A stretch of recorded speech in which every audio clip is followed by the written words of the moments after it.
Det vet vi ikke ennå. Let's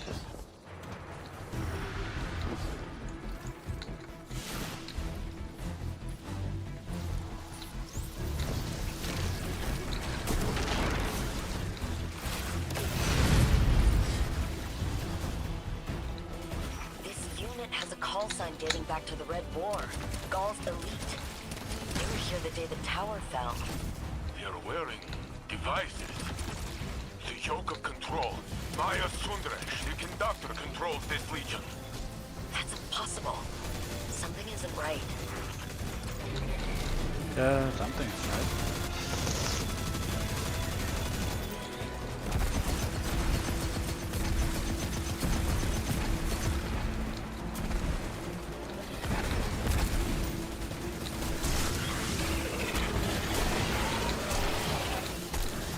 Fuck off. Fuck off. Wait a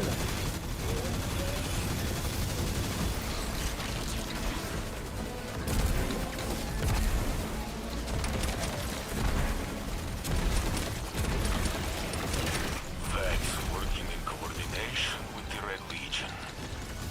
Maya's influence grows with the day.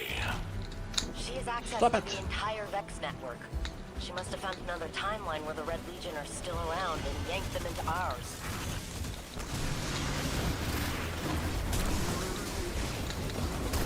Ouch.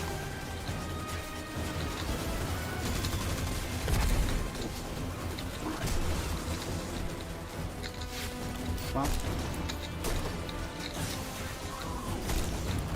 Stop it.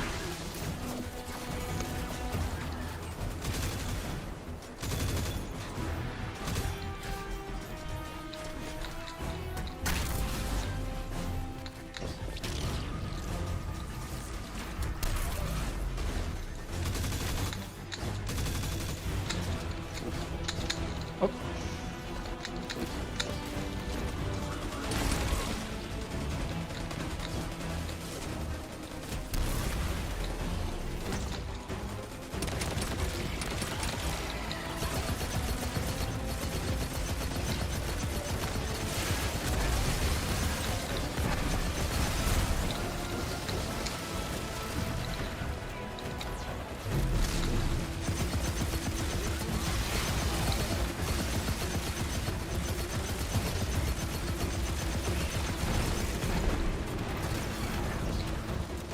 Good work. I knew the city could count on you. Yeah, of course. This was just a smash and grab. What is Maya looking for? They know. want what the conductor has always wanted. To usher a new golden age of her own design. Now with the Legion and the Vex. I'm no friend of the Red Legion, though I pity them to come under Maya's thrall. Sure. Whatever. Whatever.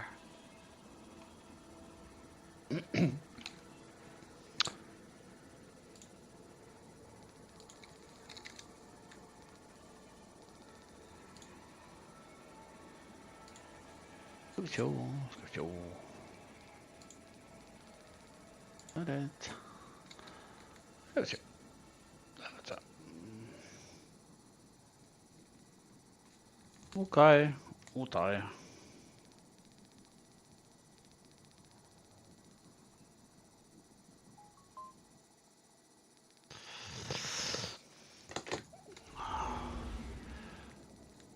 Monument to seasons past. Sure.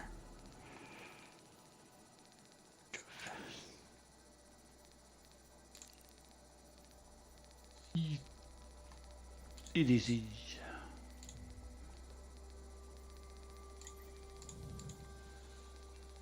Oh, I've been here before.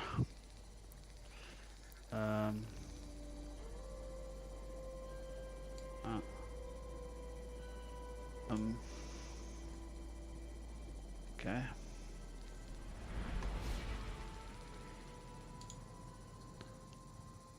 Nope. Go away. Hide. Yes. Pop out. No. Wait. Can I take that? so? Yes, I can. What happened?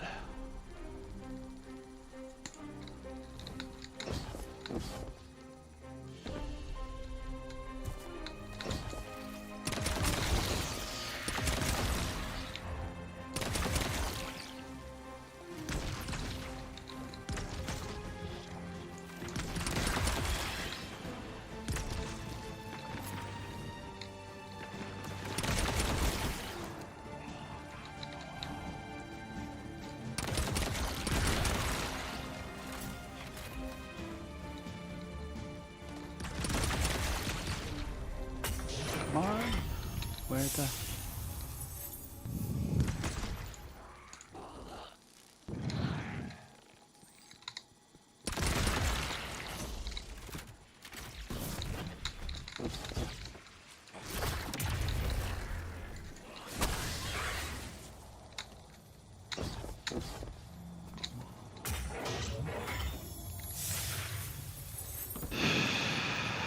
Let's talk to Devrim.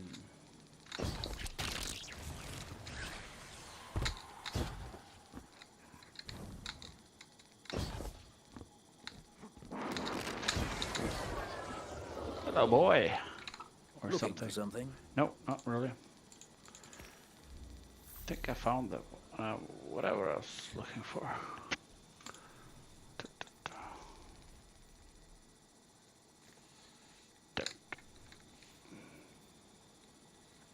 Okay.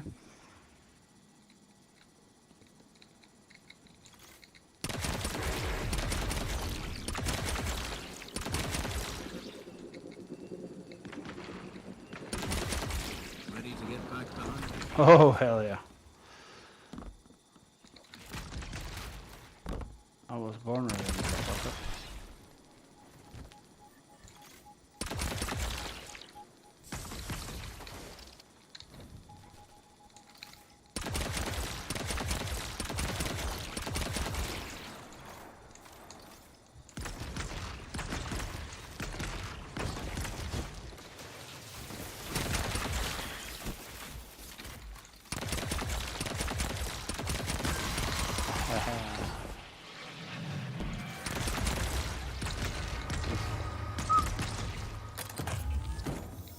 I haven't been here in a while. Where is my...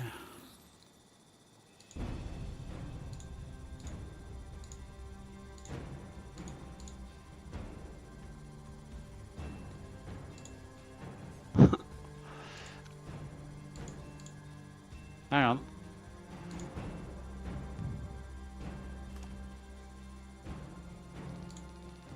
Where's my... Edit layout. Where... Oh. Can I remove that shit?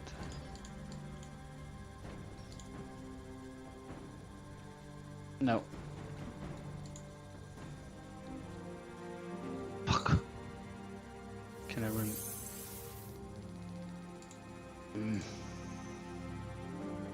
Why can't I?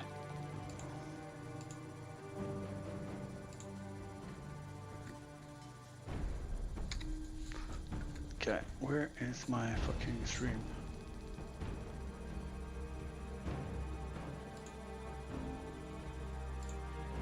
Yeah, let's just delete that fucking thing. Go back to Twitch. And go back to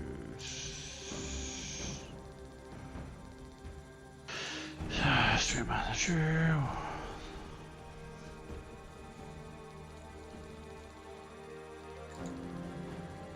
Go away. Go away. What the hell happened here?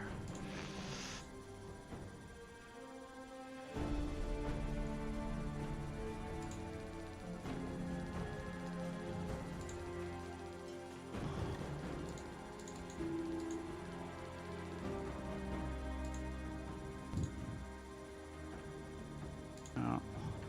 There, no. Okay, where Where's my stream gone?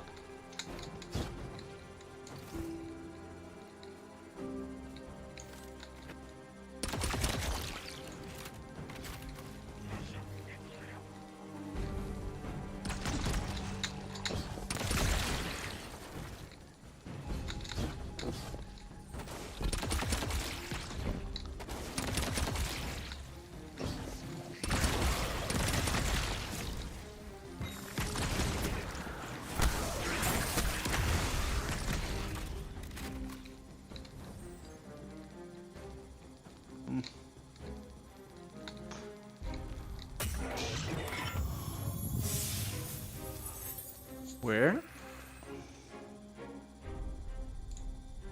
Fuck off. Hvorfor faen kan ikke jeg se streamen da? Det er et eller annet som har skjedd her, liksom. Edit. No.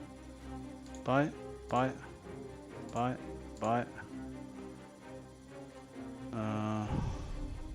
Done. Updating, yes. So.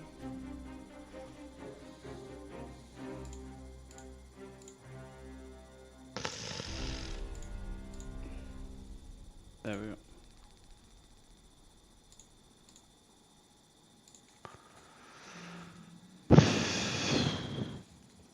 Hva faen?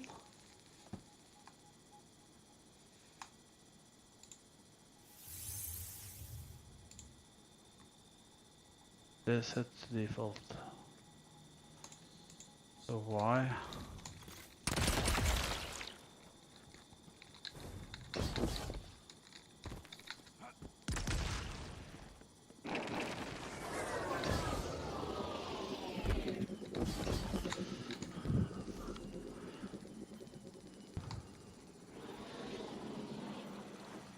Lord's Ruin, that's fine.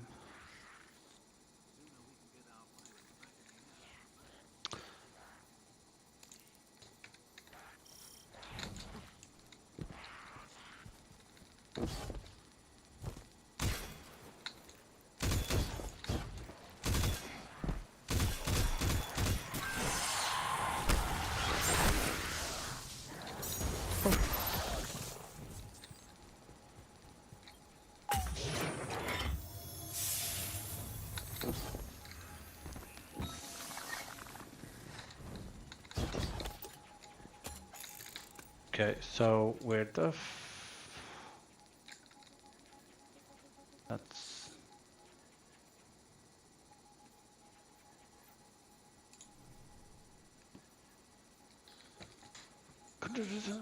push the conductor further back in. So how and where do I fucking find this?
Okay, so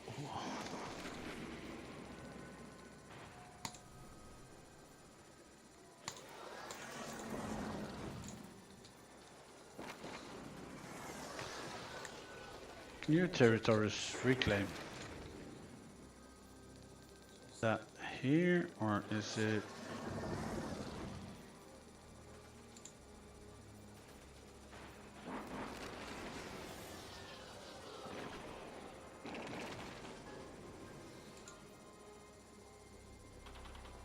Kepler.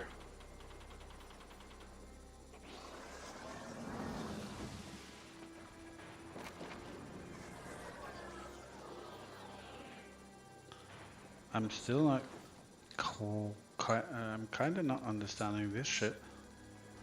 Yeah.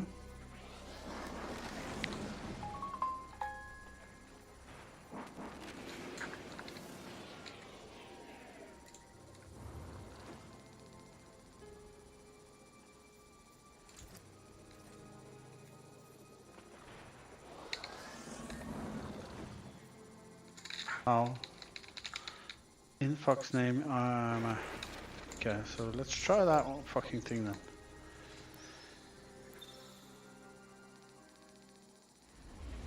Faens jävla Manchester City, ass.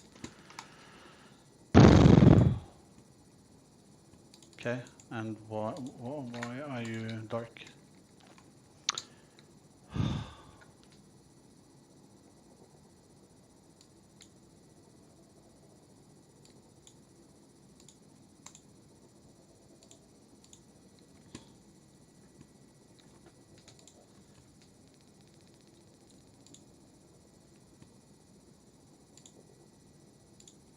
Oh.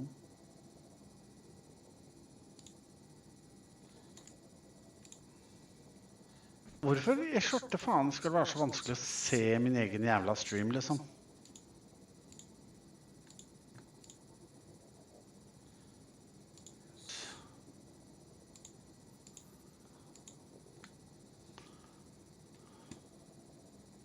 My chat.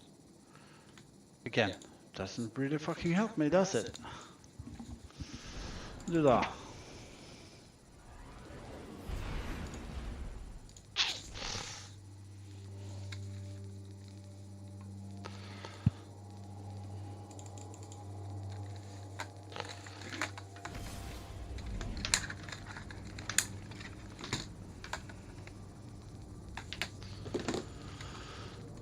Gud bedre.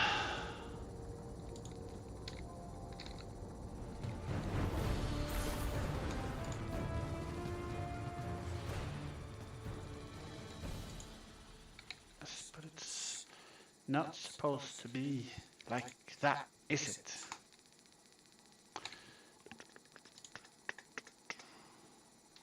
Jeg er ganske sikker på at jeg faktisk installerte det på engelsk. Det er faktisk nesten 100% sikker på. Guardian, my forces report that Shadow Legion units are shifting their attention to the Cloud Ark. That's likely why Neomuna's defense systems are reading offline. But I bet those Vex punks are also poking too close to the city's internals. Åh, flytta da!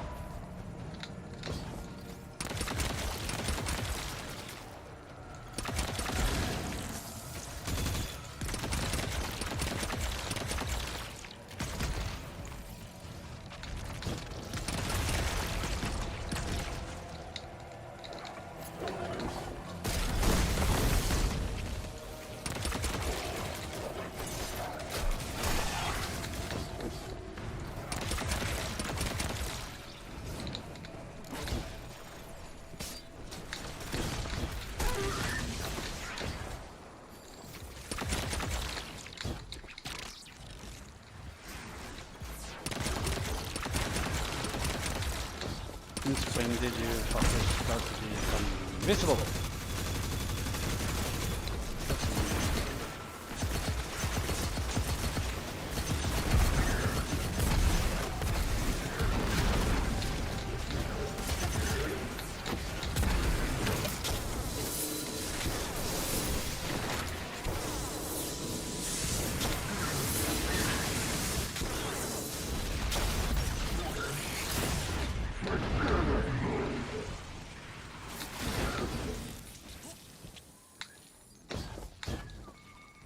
That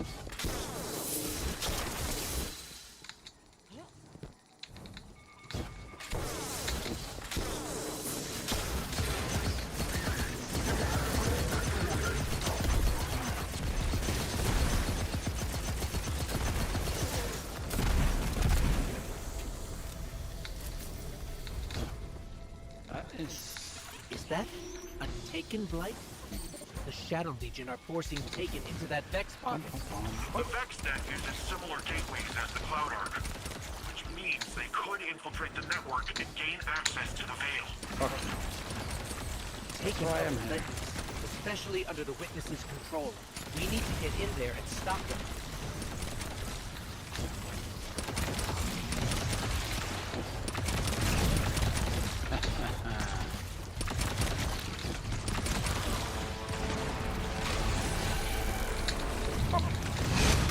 Ow!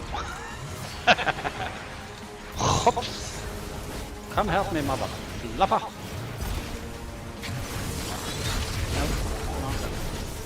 No, no, by all means.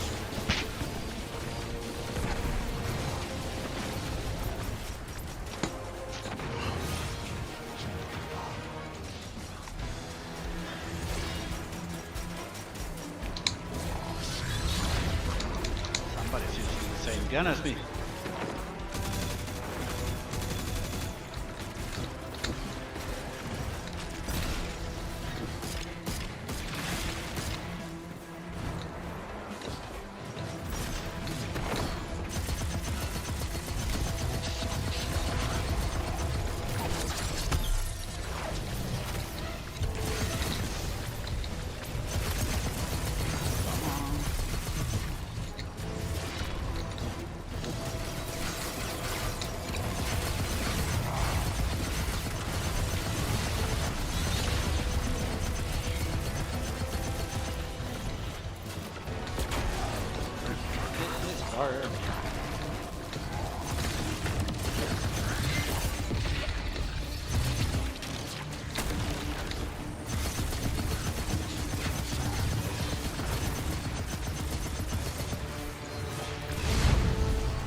Come on.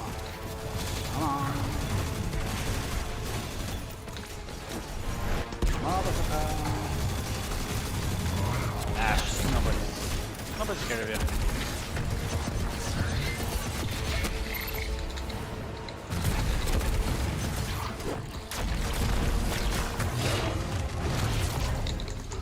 Stop it.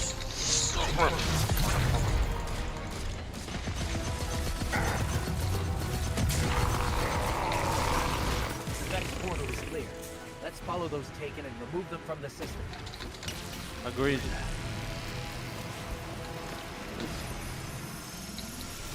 Come on, sir.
There's got to be a way to destroy these blights. We can't there let more is. of them form.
Really?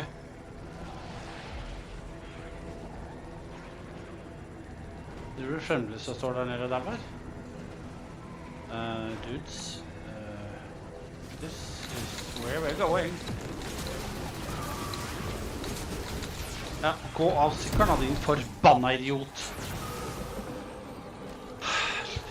Forpulte tosk.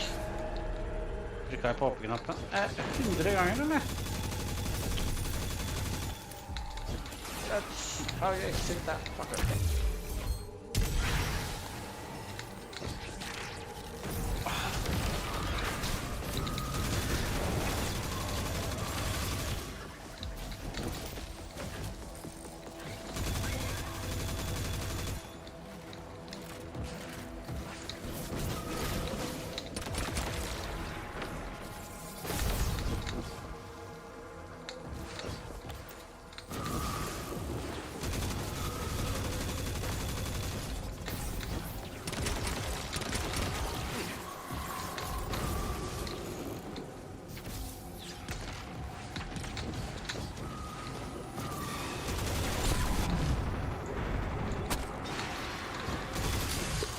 Åh, hvor er dere to andre?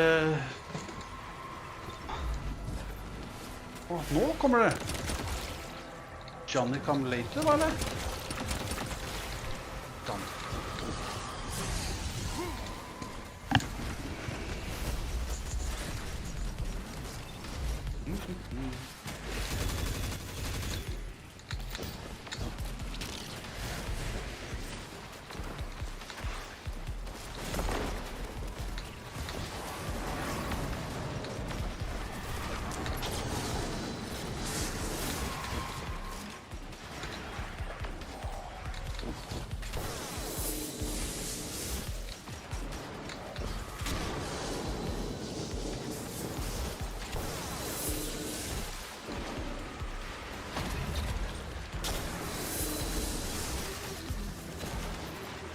Dere er med, eller?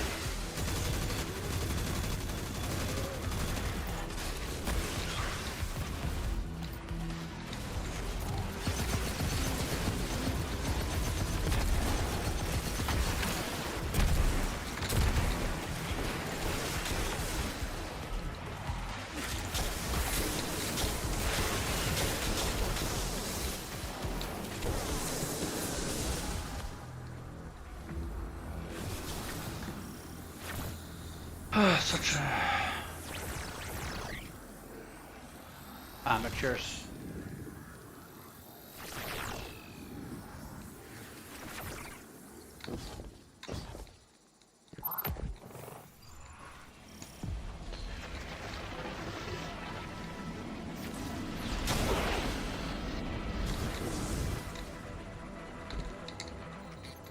This is the access point. Let's get rid of that Taken before it opens a path into the Cloud Ark.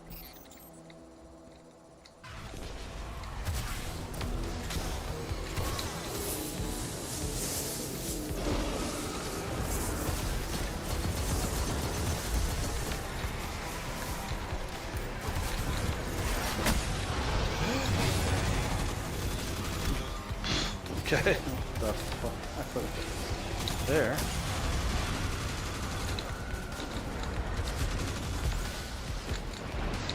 Stop it.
taken or cleared out.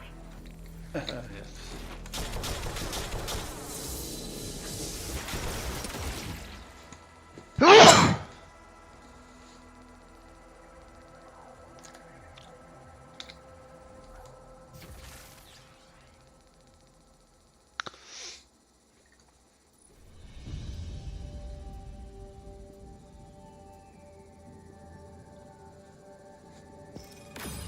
Come on.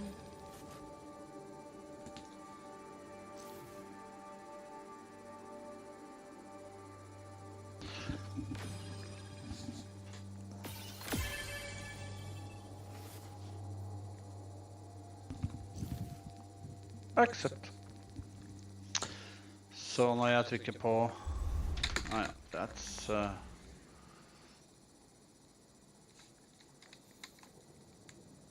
Quick play advanced. Okay.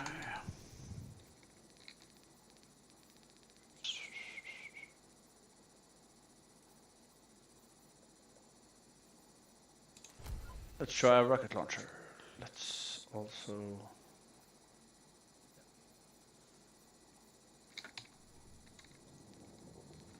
So...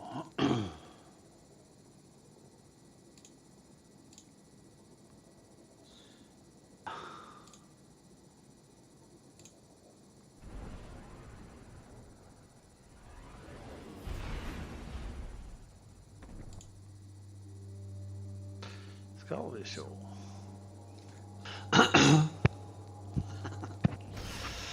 Wow.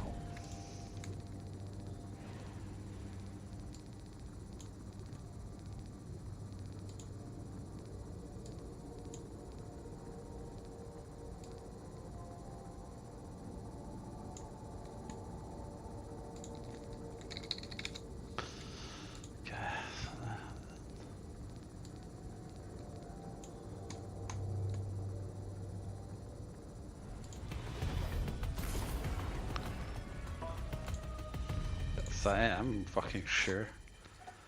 I am completely sure. Okay.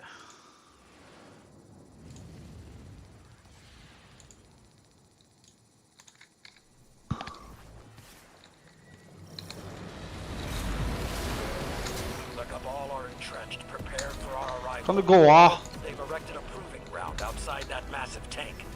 Helvete. A pack hunts.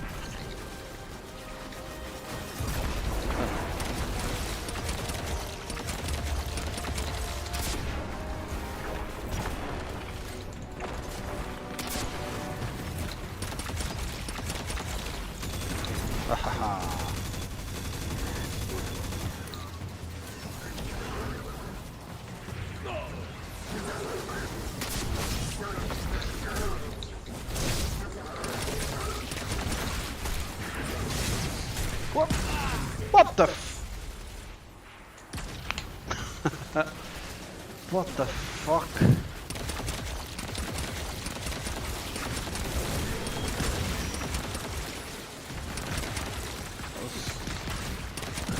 I haven't died there in a while.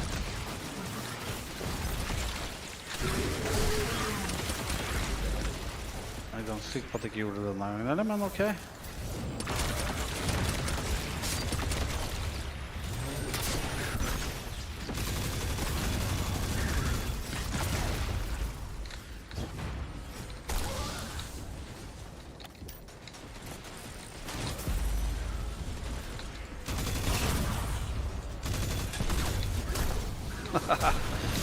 Holy fudge knuckles. That is all of a sudden much more difficult than I remembered. Oh, anime! Oh!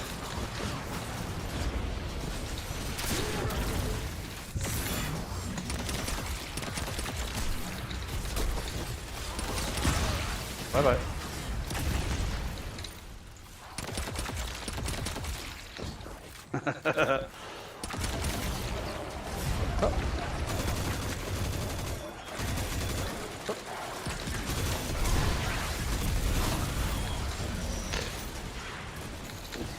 What the fuck?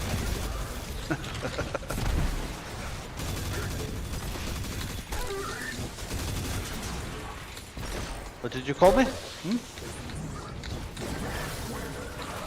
What the?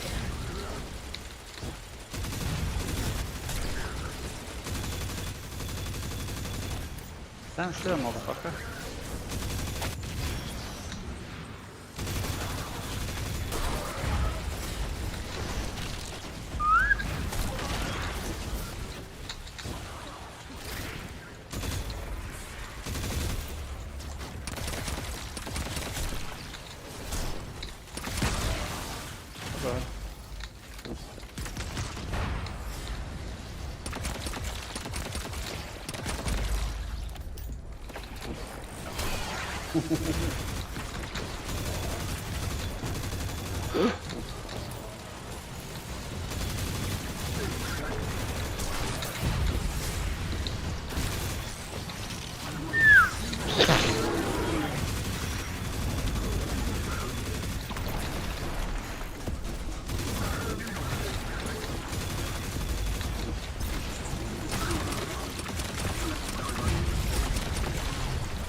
Nope.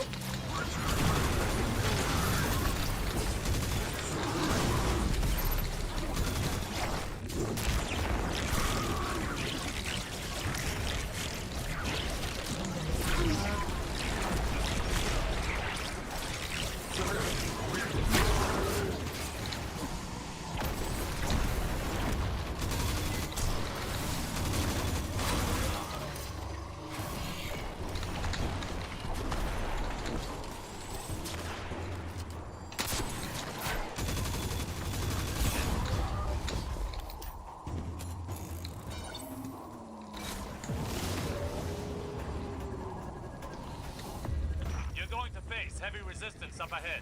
Remember, do not hold back. Show your When have real I? quarter. When have I Step ever? into us Hold in back. the Oh Red fuck. War. Shit, crap. When have I ever? Hmm?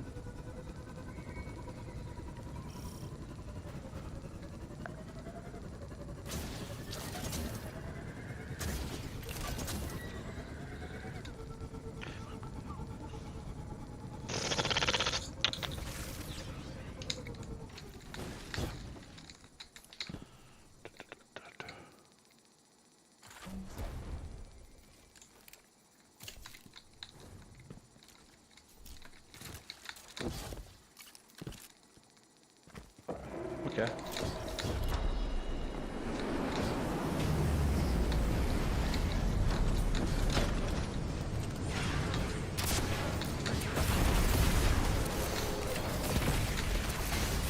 Nei! Faen!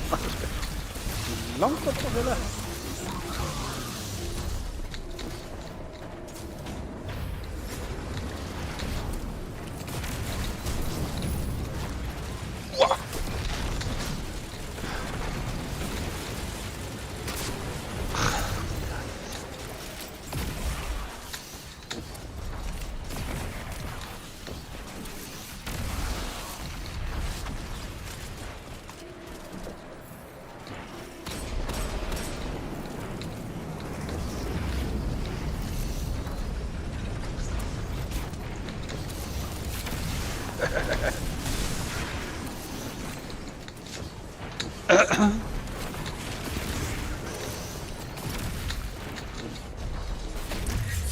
Whack!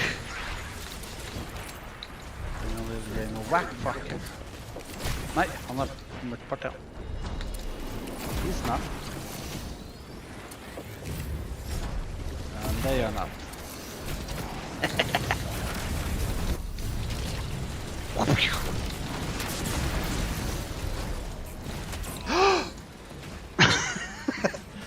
Hello, electrician. How are we doing? Fuck, that is just...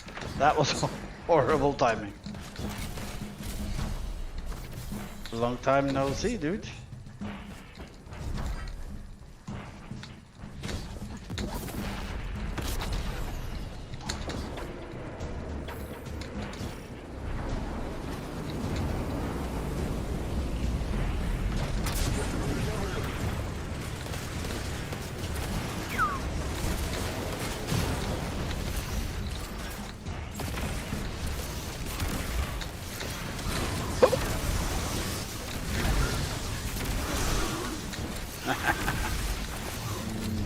Nope.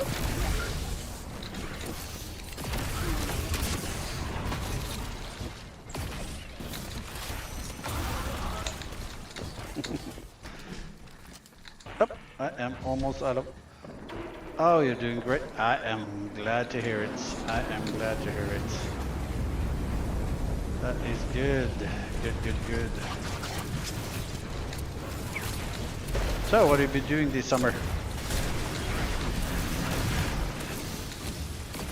Hope you had time to some fun, not only work.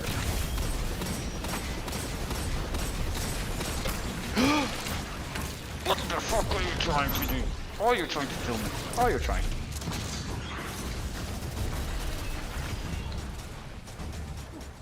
Yeah, I get that. I really do. So, who do you have so far?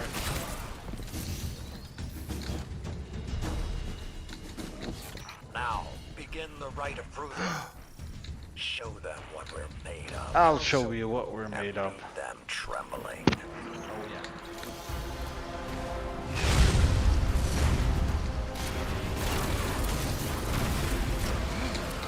Hello, sir. No, thank you. Oh, shit! Oh, I bet it was eager if you were there. What the fuck are you doing, sir? I am sorry.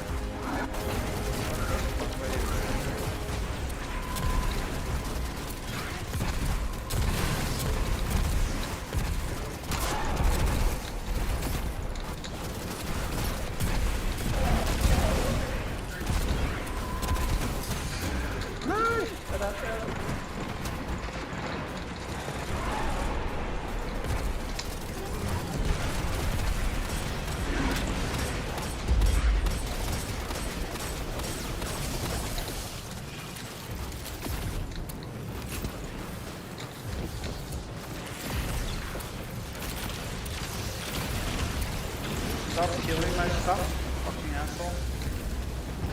Right, jumped up.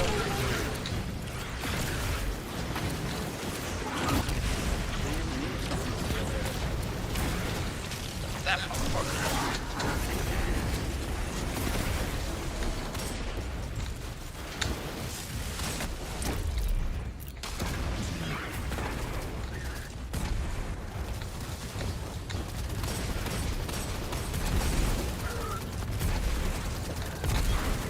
Let me hear what your team is so far, Christian. Who do you have in your team now?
Excellent work, Guardian. Yes. When the Cabal inevitably break this treaty, we'll be ready to crush them.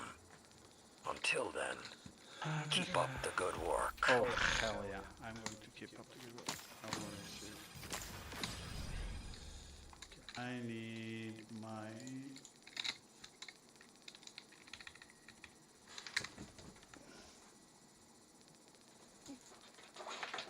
Oh, I need to charge my phone.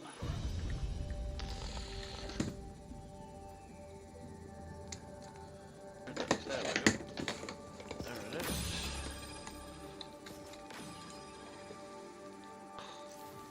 Steam.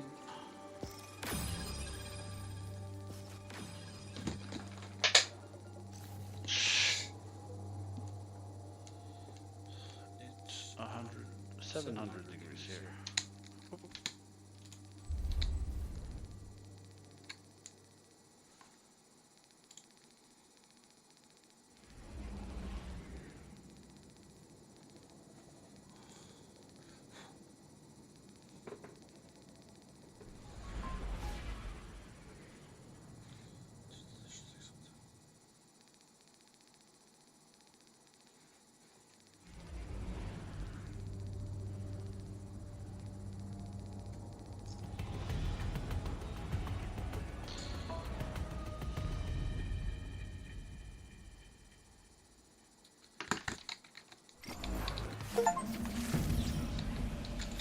Commander Zavala, we agree to the Flytta din right. jävla sabb. The Cabal sends forth its champion. The challenge is met. Our blood flows together. May it lead to unity.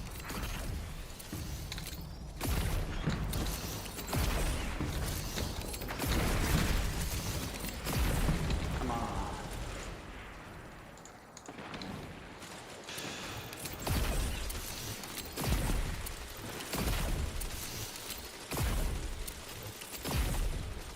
Men i svarte. Faen da. Yes, sign in. Yes. There we go.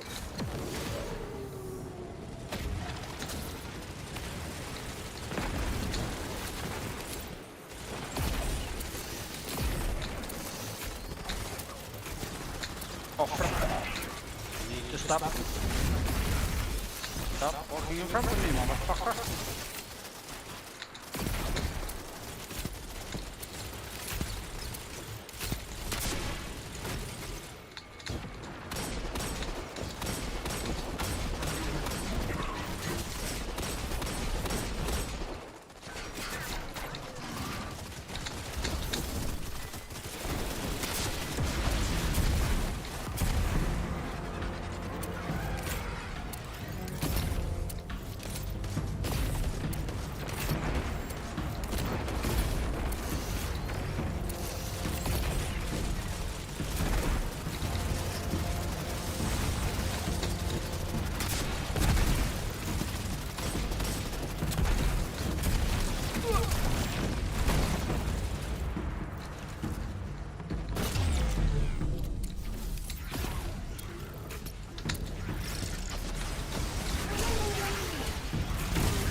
Enter the Halthus Electus.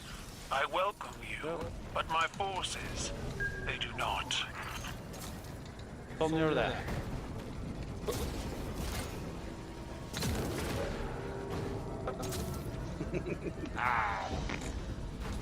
on. This tank is like a living thing. Oh. She breathes, she moves, and she will spit out your bones. She won't, I can promise you.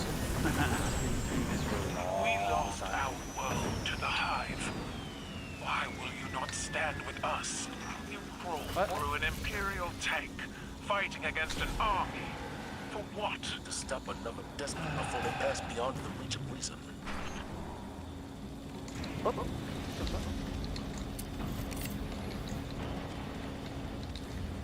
Send down your champion, Kylo. Bring this fighting to an end. My honor guard deserve a role in this battle. A victory here will be victory for all Cabal. That's not going to happen. Sorry. What?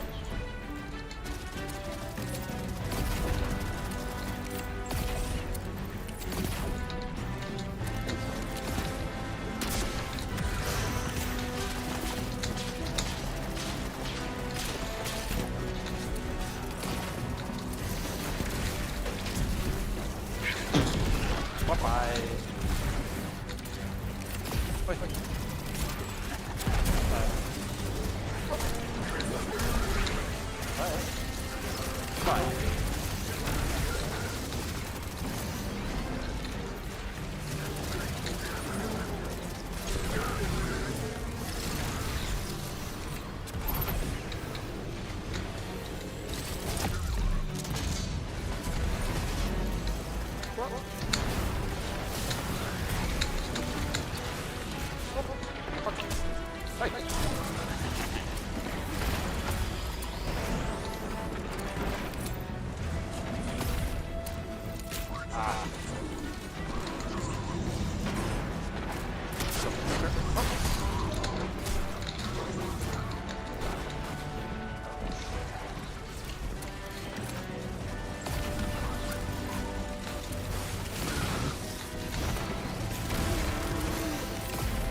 I don't care.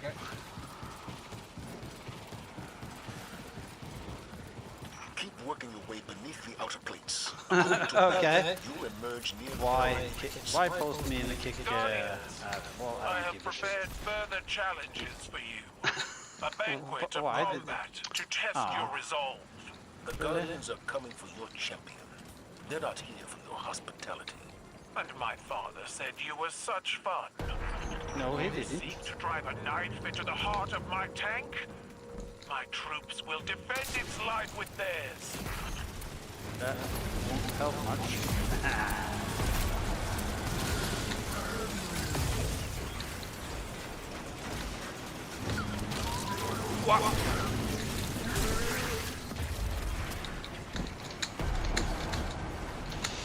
Crap! Oops! No, you didn't.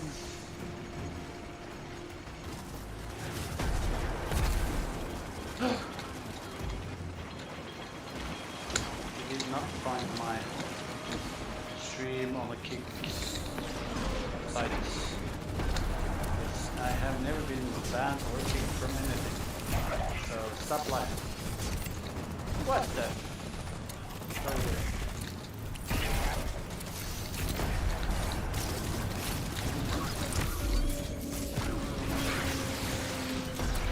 Still with me there, electrician? You disappeared from me there again. What do you want your team to contain? Your...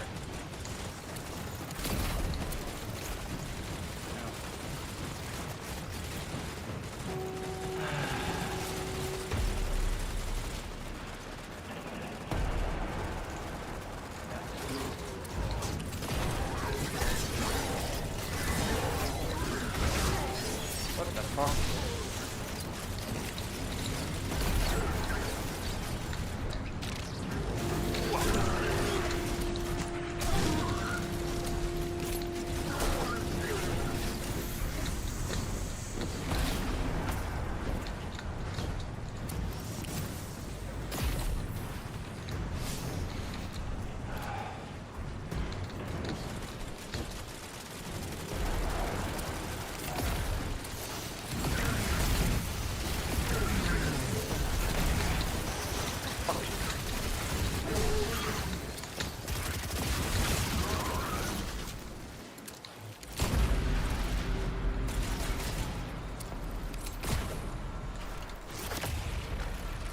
Such strength.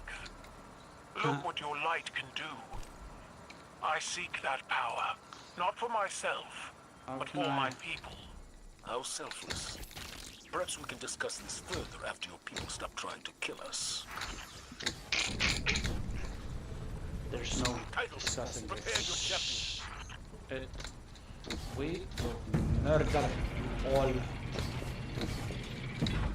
with me, guys? Yes, you are. I was waiting. Now, the final trial. Battle against the champion of the Cabal.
Yeah, come rescue me. Yes, thank you very much.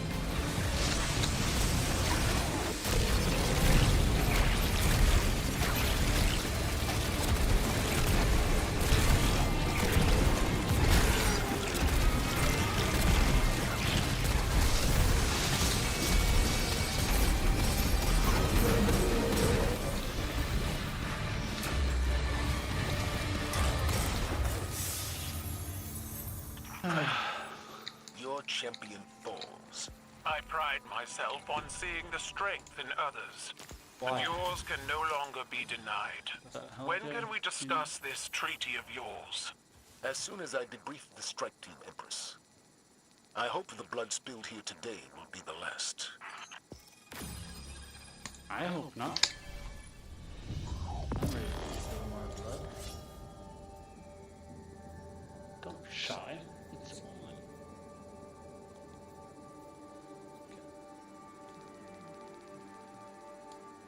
Not going to do. Going to do.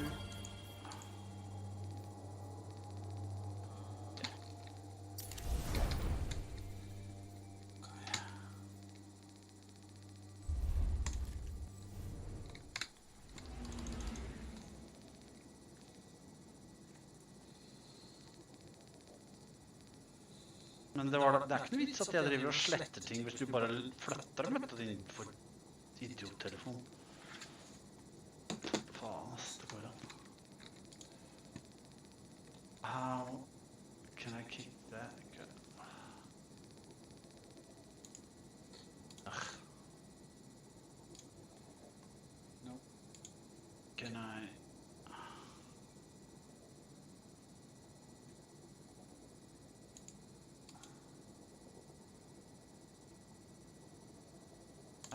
Yes, thank you.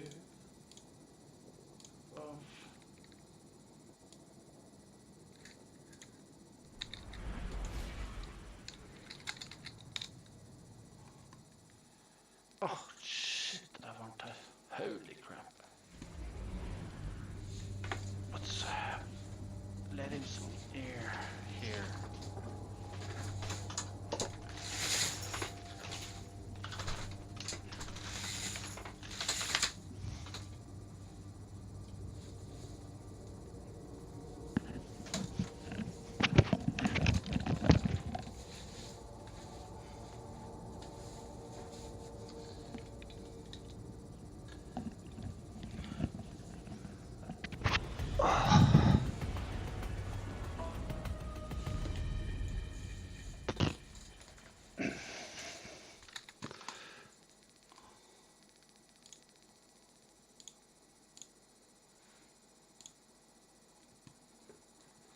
Okay, so can I no? Okay. Come on.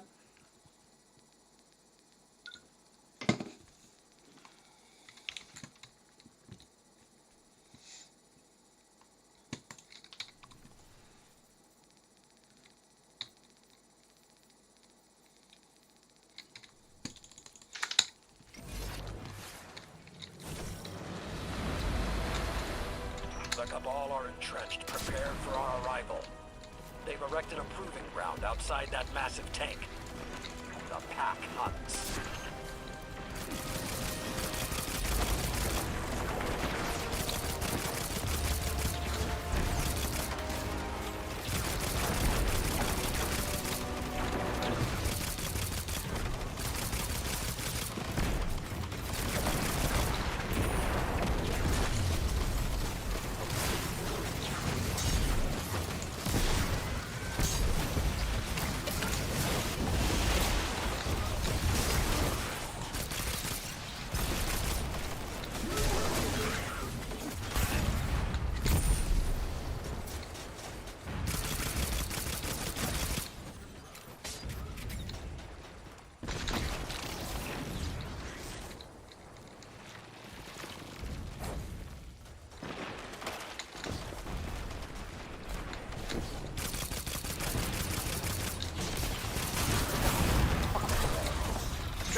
Straight in the kitchen.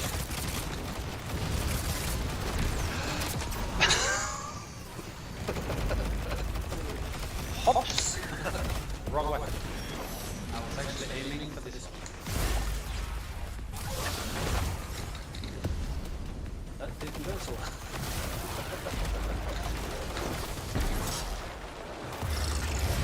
That is one of the many reasons why I should be allowed to have rocket launchers. That's also why I usually don't have them.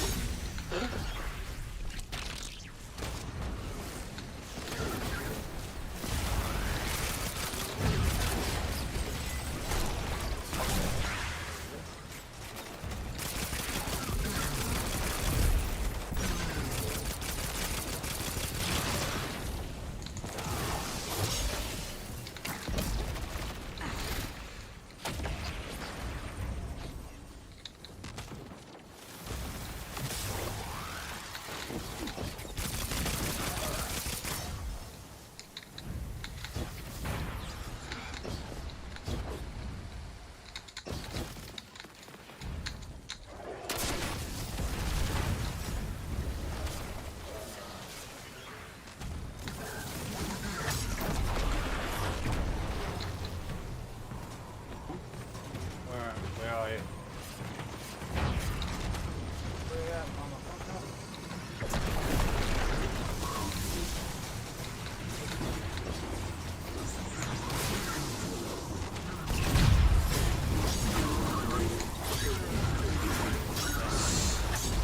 No more fucking sword play.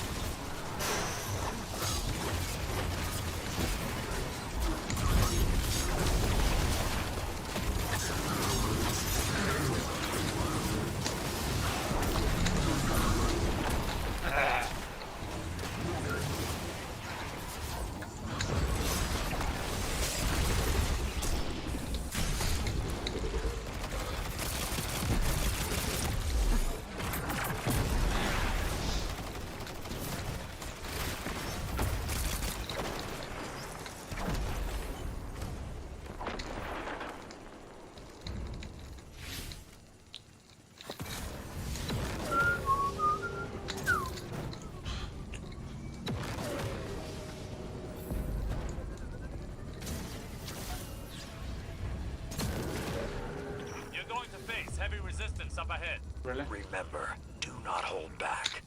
I never Show your enemy no quarter, as they did to us in the Red Kinetic War.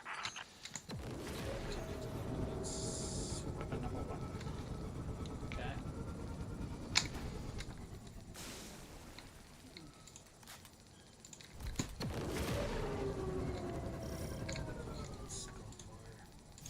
Let's go for Huckleberry is super fun.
Start the war then. Just, you know, keep flying wars. What?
in the right of proving.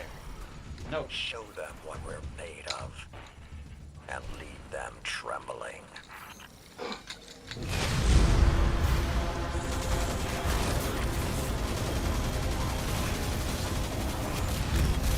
Ouch! Now that shit.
Excellent work, Guardian. Oh yeah. When the Cabal inevitably break this treaty, we'll be ready to crush them.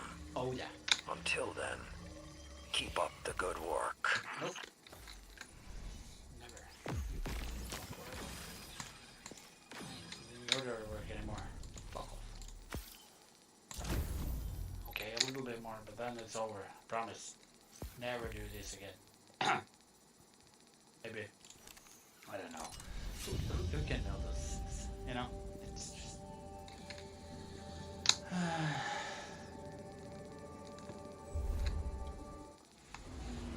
Okay. So...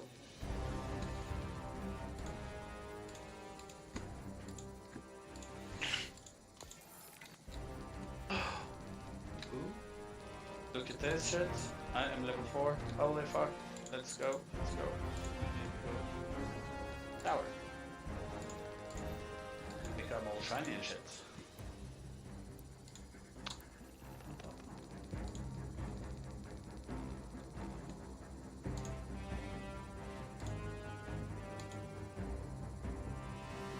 So, gauntlets, boots, and okay.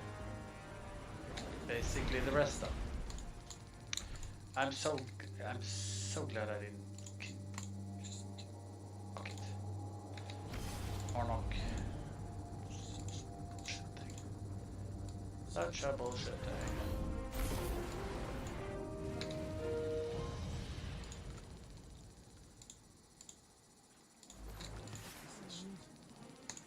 Yep.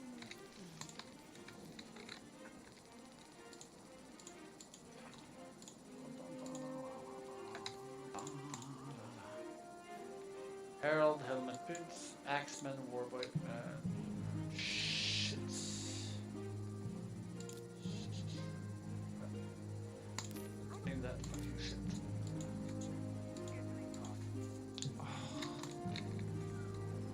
Look at that. Do you know why that tree is shining? Underway. Speak. Check. Bag. Isn't just a title. It's a promise.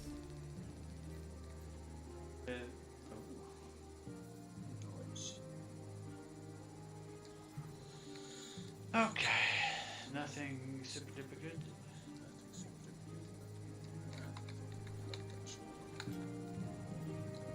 Now look at this, dudes.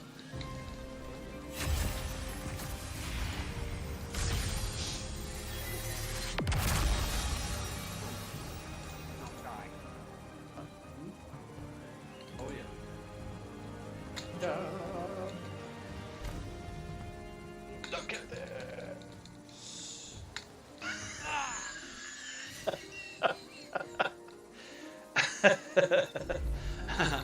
That was mass flippant. Okay, that works. Well, he's much more bouncy than he used to be.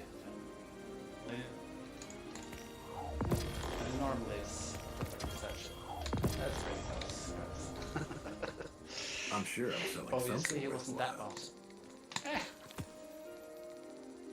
No reprieve. Okay. So, Rapid head? Nope. Don't wanna. Hang on cartridge that I'm tracking.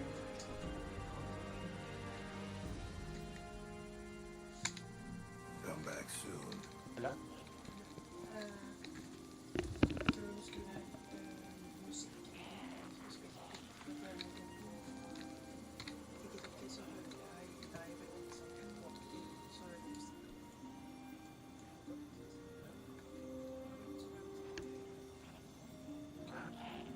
The last time you can remember we were at peace.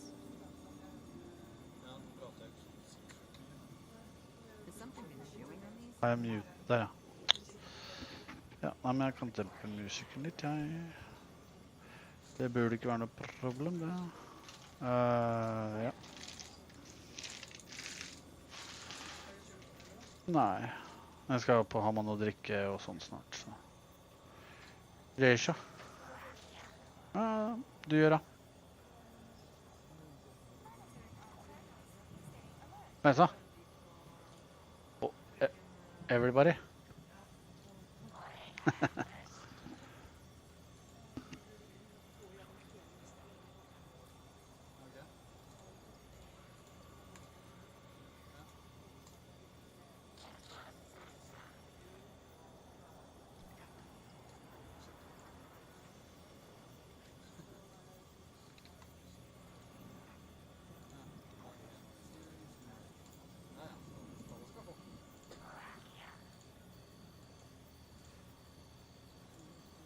When was the last time you can remember we were at peace?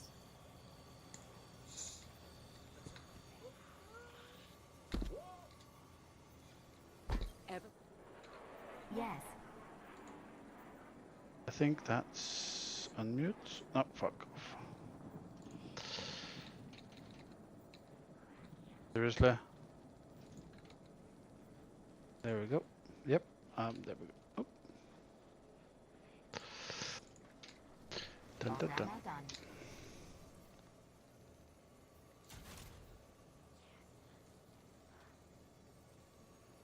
Nope. Hi again.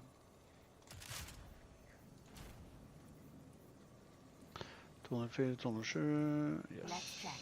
You must have messages. That one is, I need that one. There we go. That one is okay, and this one is no habla español. That is no good. Trades in goods we feel enhance a guardian's Can't journey. run around with a weapon like that. Okay. I was doing something. Series of Arnok. I can't. I do shit. Fuck that crap. I am doing like that. Yes. Okay, so. Hi again.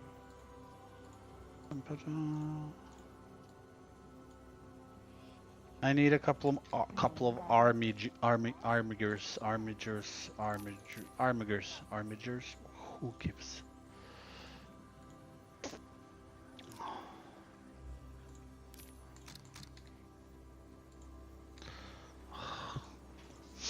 Really? Let's have a look. All daily is done. Done. Crypt keys. Please, Guardian. It's busy. Sure. Rhythmic physical expressions won't win a fight, but they feel good. Okay. Feeling good is Stage better 11. Dun. Where's the? There we go. Guardian. That's not that one. It's not that one. It's that one. Please, Guardian. It's busy. Really? Okay. Whew.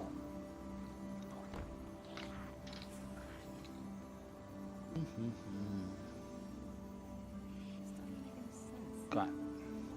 Be right back. Just need to take a piss.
think Zavala's been doing this for too long? What is he, 200 years old?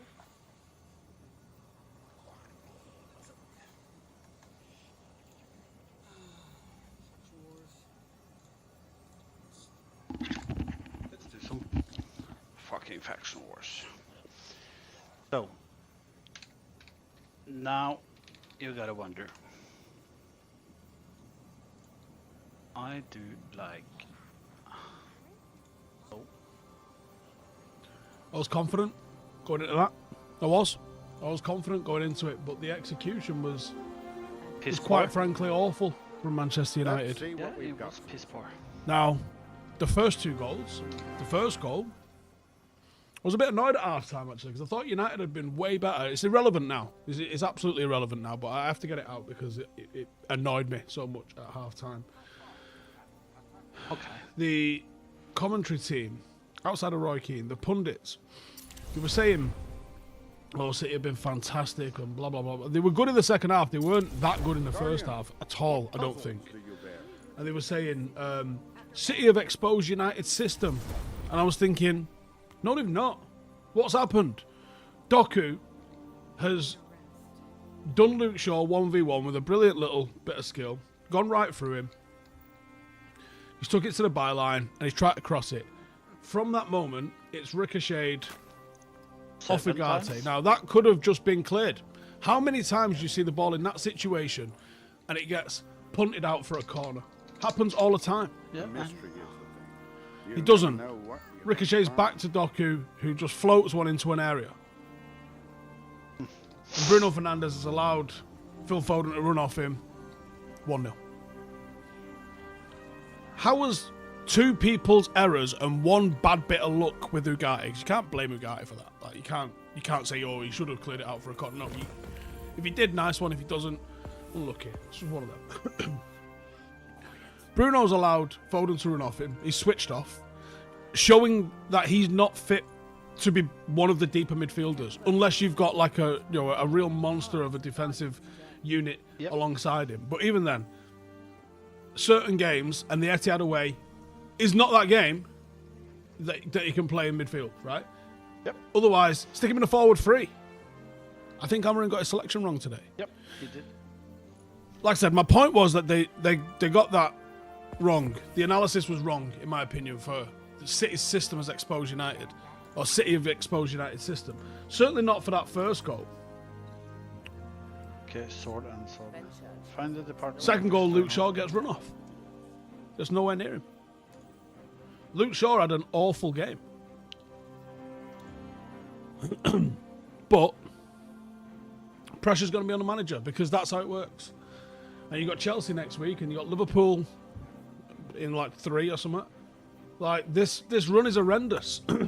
This run is absolutely horrendous. There's no sort of positives that you can sort of take from this. There's none. We had chances. Yeah, you were going to get chances because you've got personnel that are really suited to the counter-attack. And at times, we showed a little bit of danger, but there was no final ball, and there was certainly no clinical finishing from us. In the first half, especially when you had those opportunities, we weren't taking them. We had a period where I thought we looked really, early on in the game, we looked really good. City looked rattled, we were stretching them, but we never capitalised. And that's the ruthlessness that you need in these games. Yeah, which we... Playing Bruno alongside Ugarte with the 5 that are in front, I felt like it was a recipe for disaster. You know, he throws on the likes of Xerxes and Casemiro late on in the game. Why? But the chance to sort of like dominate at set plays, you need Casemiro for all that because there's nobody else in the team. Maybe Xerxes, but he doesn't know that yet. To dominate at set plays has gone. That's no longer an option for you. So you've got to go and try and manage the game. And that requires you having a lockdown defence. Now, the fact that you put Mazraoui right wing back, again, I got no issue with that. I went with that as an idea. because I thought he was going to probably go with Casemiro and probably Ugarte as a midfield too, maybe Mainu. Move Bruno into where you ended up playing Ahmad. And maybe you get a little bit of pressing out of him there. I mean, I don't think Ahmad was particularly bad. I don't think Mbeumo was particularly bad. I don't even think Sesko was particularly bad. I just don't think that Manchester United had enough of the ball or enough quality in the final third to really punish what City were doing. We went close a couple of times, but that was it. Like I said, man, the manager's going to find himself in...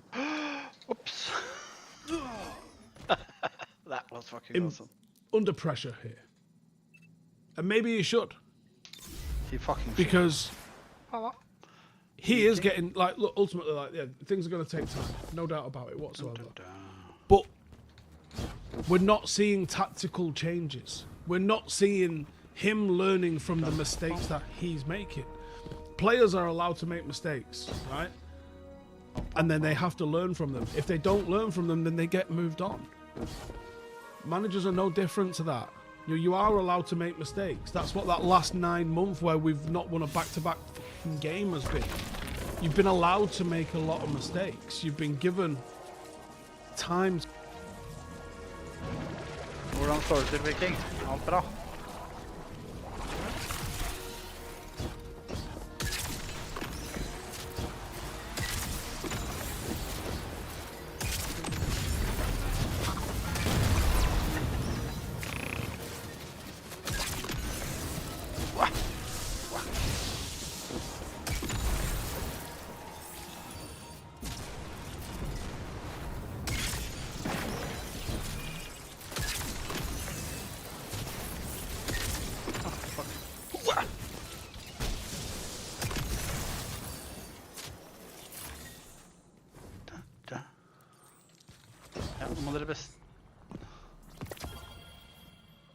Need to make a fucking decision.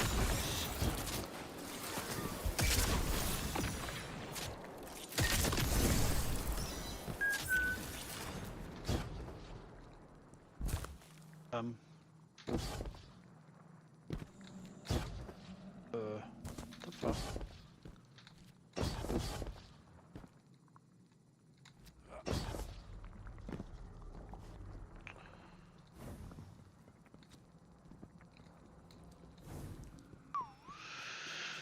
Dere her kom fra, er det det? Nei, det er ikke sant. Det ser ikke sånn ut, ass.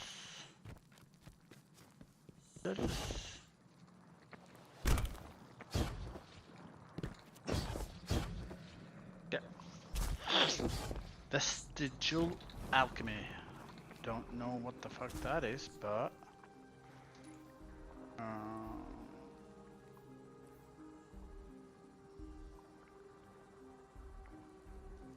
Sure.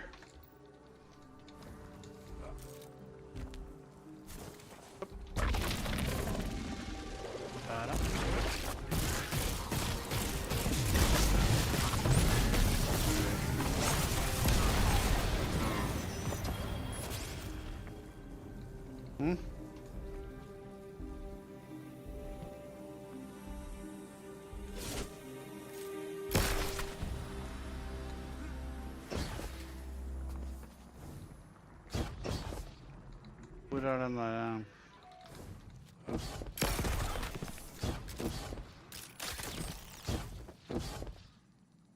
Dumme blomstene da. Ja. Der var jo ikke noe å stå på, så der kan du ikke gjøre. Der borte da.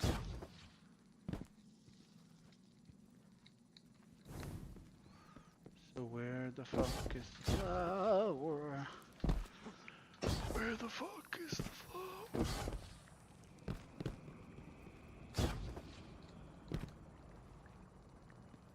Hvis jeg skal gjennom der.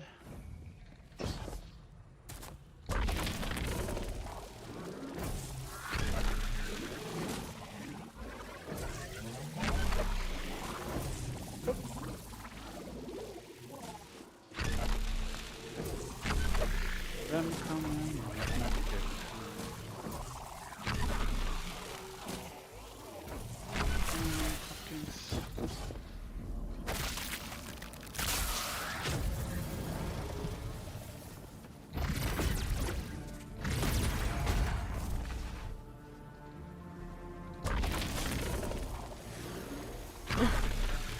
fuck? What? To make those mistakes. I'm not sitting here saying that right now you have to go toe to toe with Manchester City and beat them at the Etihad. I'm not saying that. But where's your learning from the mistakes, man? Where is the manager learning from the mistakes? Like, where are they analysing this game and saying, okay, what happened in that game? Oh, the same thing that's happened time and time again. We might not, I think one of them maybe today was on the transition in that sense. In fact, it was, wasn't it? Not all the goals we are conceding are on the transition, but we look incredibly vulnerable on that transition. Why do we look so vulnerable on that transition? Ow. Because we're not doing the things that we're supposed to. You've got both midfielders looking at press. You've got Bruno vacating areas all over the place. He's just not got the natural instincts. I don't think any of us me included, I'm not saying I'm better than you lot in the slightest way. I don't think any of us fully understand the fucking speed of the Premier League. And asking people to do stuff that's not in their nature and instinct means that you're going to be half a step behind. So when Bruno's natural instincts are to press, to chase, to get after every loose ball like a puppy, and it's not to delay and hold, like a Mazraoui maybe it would have been. You know, we did a video saying, would Mazraoui be suited to the 6? And unequivocally, yes. Because he's just great in the duels. You know, he's got really good, intelligent football instincts, defensive first instincts as well. Would he have been a better option alongside Ugarte? Yes. Okay, what the yes. Fuck.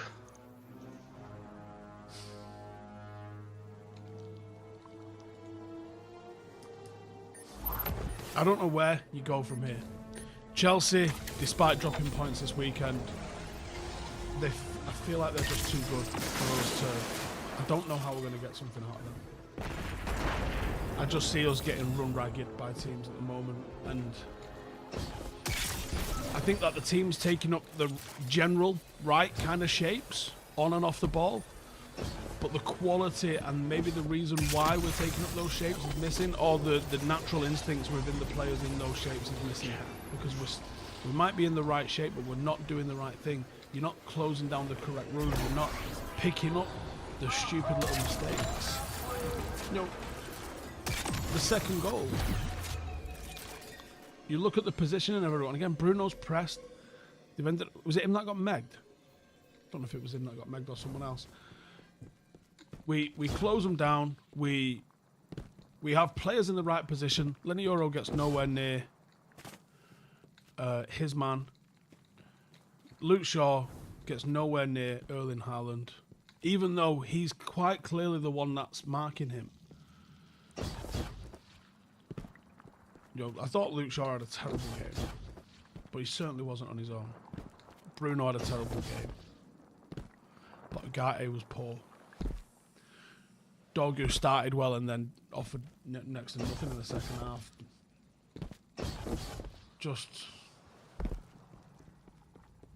It's just one of those, man, where you think something has to give, something has to change. If we're going to improve and we're going to get better, you have to change something. You can't just keep doing the same thing and think you're going to get a different result with it.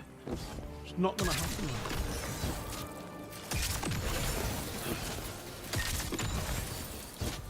Anyway, give us your thoughts in the comments below. I'll just do a real quick rest in peace to Ricky Hatton, who took his life last night.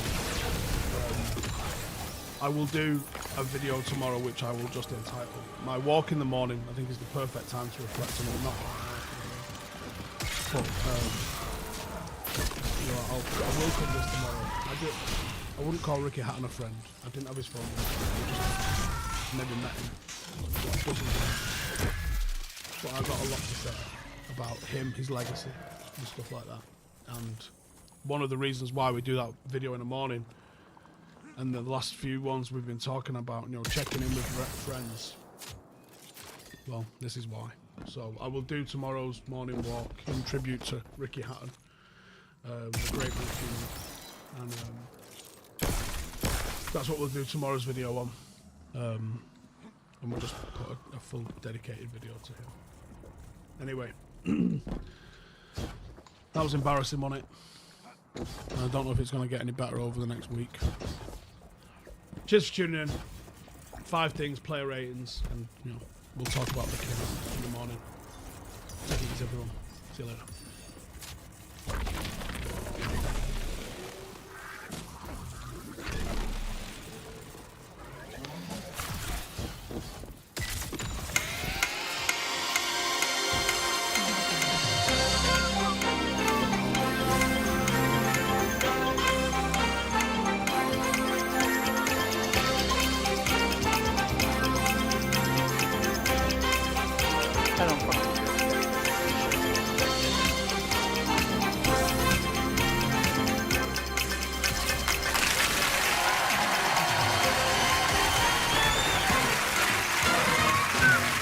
Tonight on 8 out of 10 Cats Does Countdown, Sean Locke, John Richardson, Carrie Ann Lloyd, Rob Beck. That is simply not true. Let's, let's try it one fucking time. Because we're all about the dum-dum-da-da-dum-dum, You know how it goes. No, you don't. That is... shame. Stop it! Armature. No armature there. Touch it. Okay.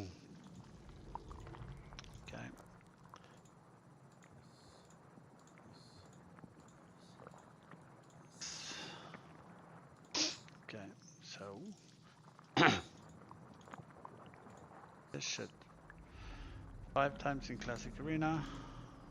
5 more times, you mean? And nothing I can fucking win. Oh well, I can try. Let's see. Armiger, Preachers, Keleg, Shield, Redeemer, Archer, and nope. Fuck off. So we are going to Ibiza. Hey, that's almost funny.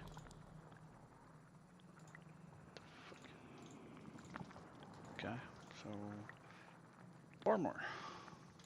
Let's try that one. For those of you who didn't get it, I'm playing 2 games. Actually, I'm playing 5.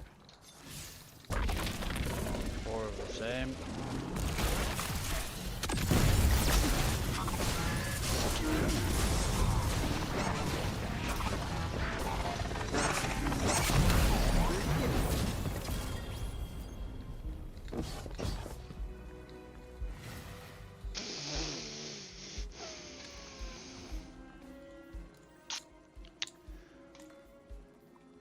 Find the lost Department of External Observation weapon piece within the search area. I'm thinking saying it out loud should, could help. Oops. Well, that clearly was the right move. No, done that. Okay, so 3 more. Take that one. No. Now, all about the base. There we go.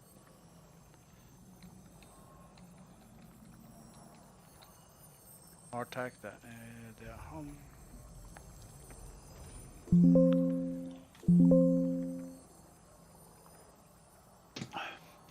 Really?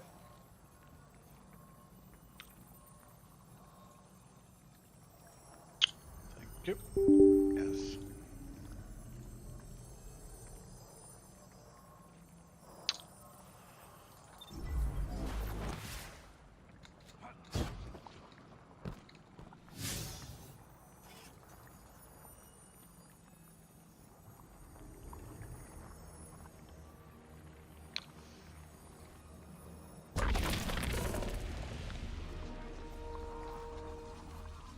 in theory, that weapon fucking thing.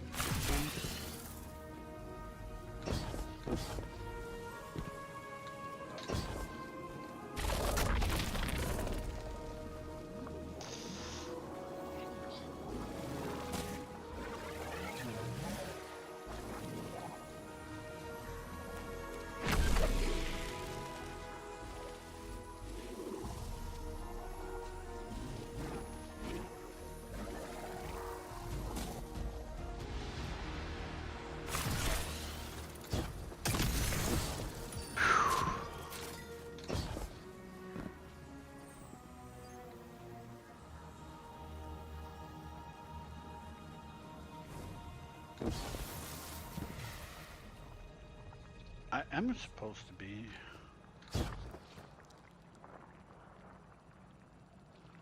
thing according to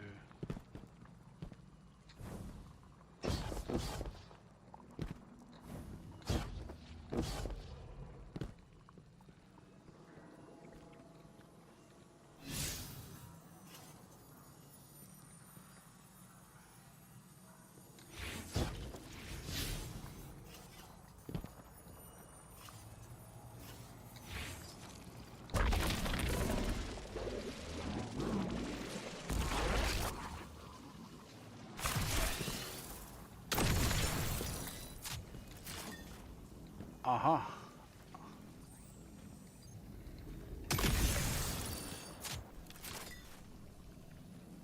Okay, so where the fuck is that fucking flower?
Really? The fuck?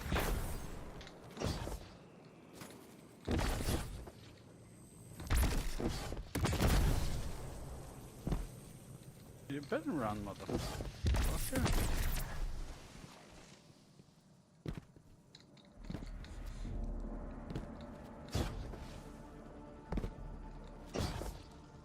Oh, yes. Don't know you want to live? I can help you with that. No worries. Absolutely no worries at all. I am happy to help.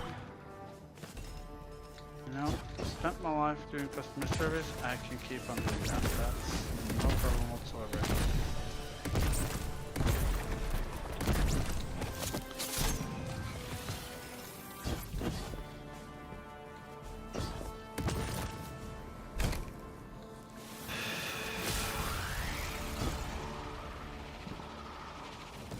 Yeah, where?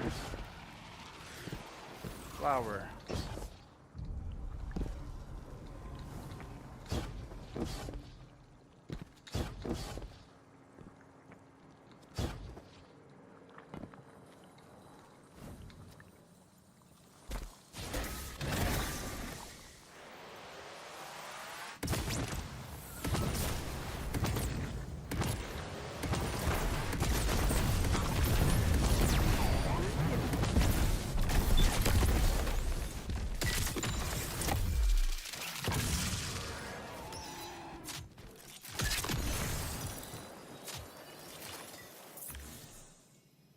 Yeah, that's stupid.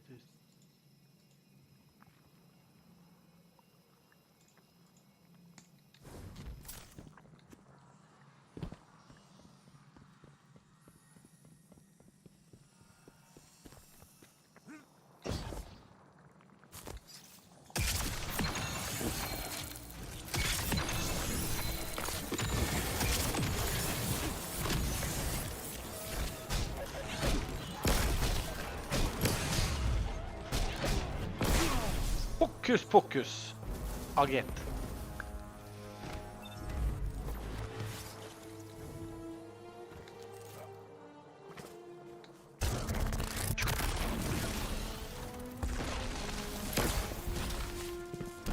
Where the fuck did you go?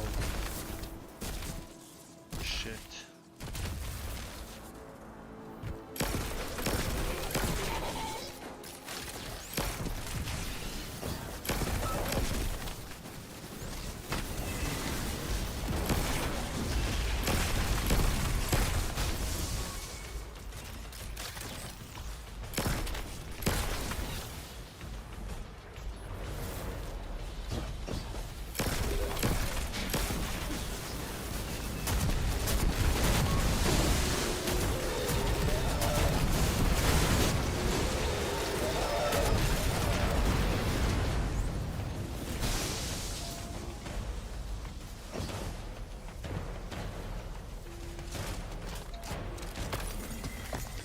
Really?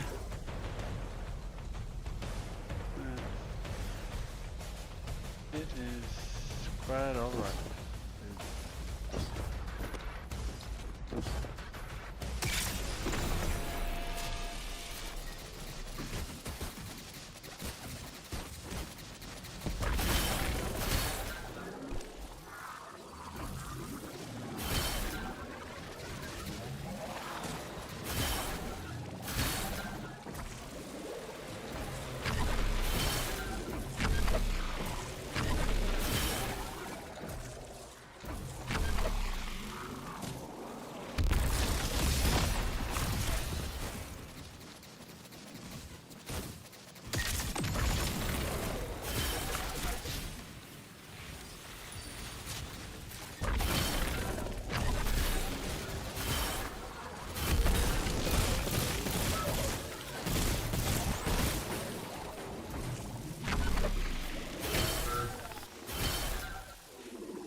Now that was awesome.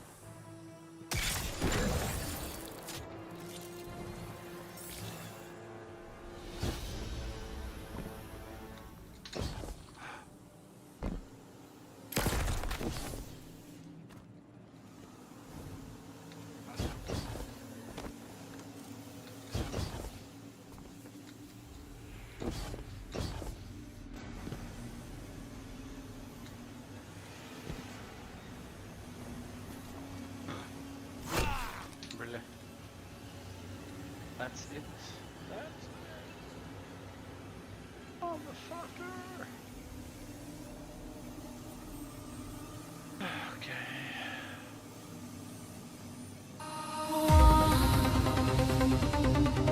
Want you.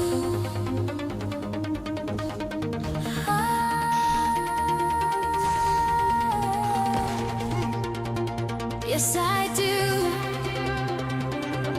Yes, I do.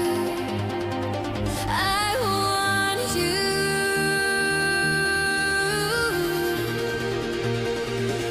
Where are you? Searching the sea, searching the sky, nothing to see. So I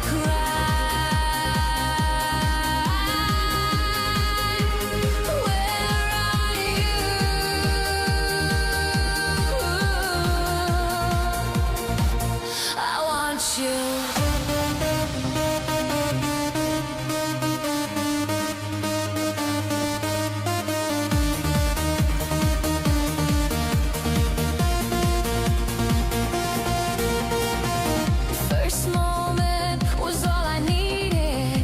One look, my heart defeated. First moment was our last. Now I look into the past. Yes, I do. I want you.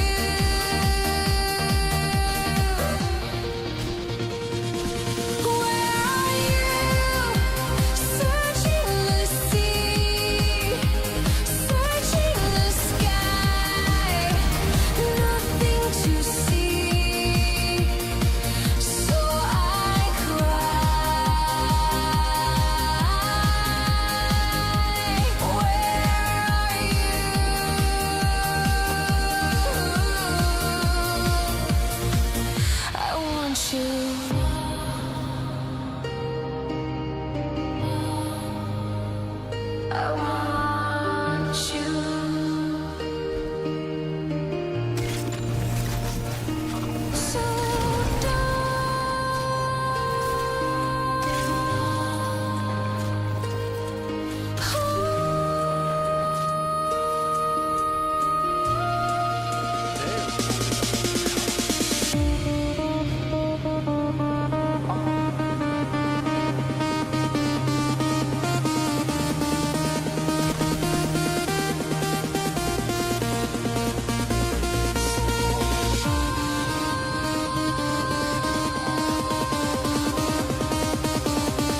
So don't hide.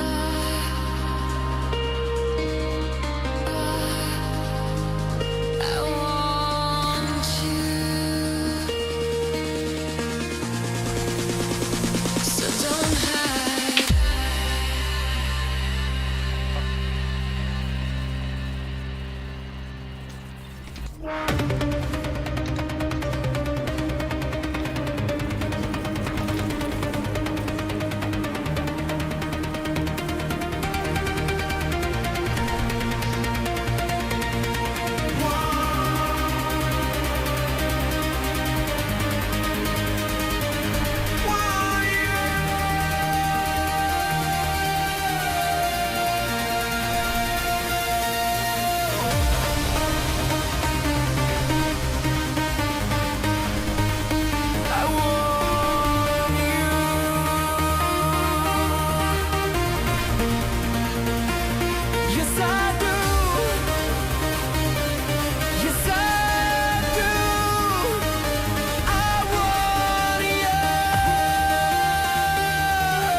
Yes, I do. Yes, I do. I want you.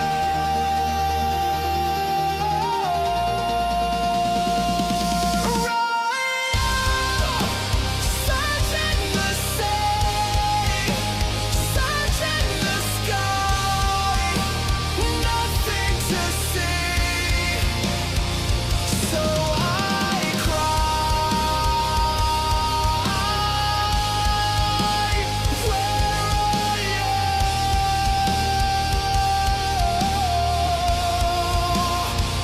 I want you.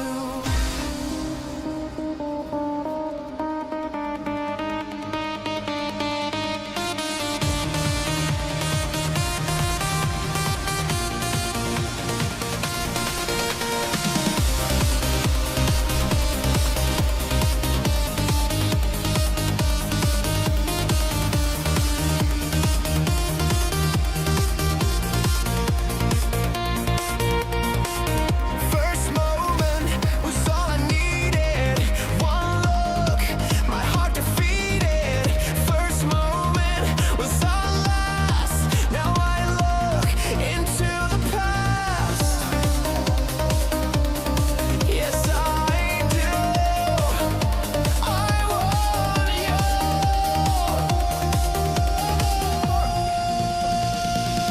Where are you? Searching the sea, searching the sky, nothing to see. So I cry. Where are you?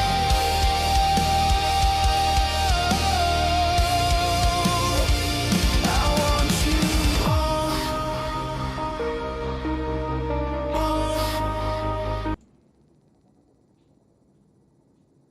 Every defeat is a crisis if you're the Manchester United manager, and he's had plenty in his short period in time. Is there a danger that everybody, we know that headlines are going to be tomorrow, are going to overreact to this? No, we're just giving our opinions of what we've seen. He said there he's not too angry, he's happy with the effort. But they've lost 3-0 in a derby game. He should be fuming. He should be raging. And he's an emotional guy, but when he's talking about the effort of the players, but you got to, I think their decision making, he's talking about moments, but football games are decided by moments. But there always seems to be moments of the opposition than United at this moment in time, and I'm including teams like Grimsby, by the way. So he should be raging. And I like managerial emotion, but I like my manager to show his anger as well. I just couldn't imagine being in a dressing room after losing a derby game 3-0 and everyone going, yeah, do we all try? Yeah. You've got to bring quality. Your decision making. He's on about people not being aggressive, not out of possession when the goals go in. That's when you have to be aggressive. It's called smelling danger when you're a footballer. And we can criticise the system, but is he going to bring Luke Shaw out in the training pitch and tell him how to get down low and defend properly? That's not his job either, to be fair. But obviously the pressure will be building. They've got Chelsea next week. It's not going to get any easier for this team. And he said he's building something. But while you're building something or you're on a project, you've got to win the odd football match, and they're not winning enough games. So the pressure will just build and build over the next few months.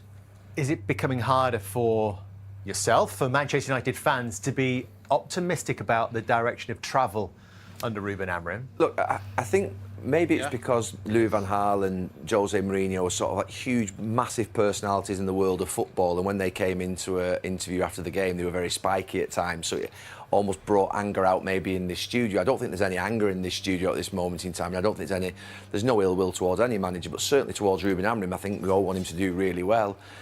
But there are patterns emerging, and there'll be no Manchester United fan that exists that isn't worried at this moment in time about what's going to happen in this next month. And the one thing I would say about the system, and I'm not going to get bogged down on 3 at the back, 5 at the back, 4 at the back, But when he talks about the two in midfield, and Patrick, I thought, asked him two really good questions there about the two in midfield. I think it's about who the two players are, number one, which obviously United haven't got the right two in there, whether that's Casemiro, Gatti, Mainu or Fernandes. He doesn't have any players that fit this system. No, he hasn't got the right four in there, so that's a big problem for him. So then you would ordinarily say a manager has to adapt until he gets the right players into the club. He's not been able to do it in this first wave of transfers. Whose decision would that have been, Gary? No, Because they spent all the money at the top of the pitch, didn't they?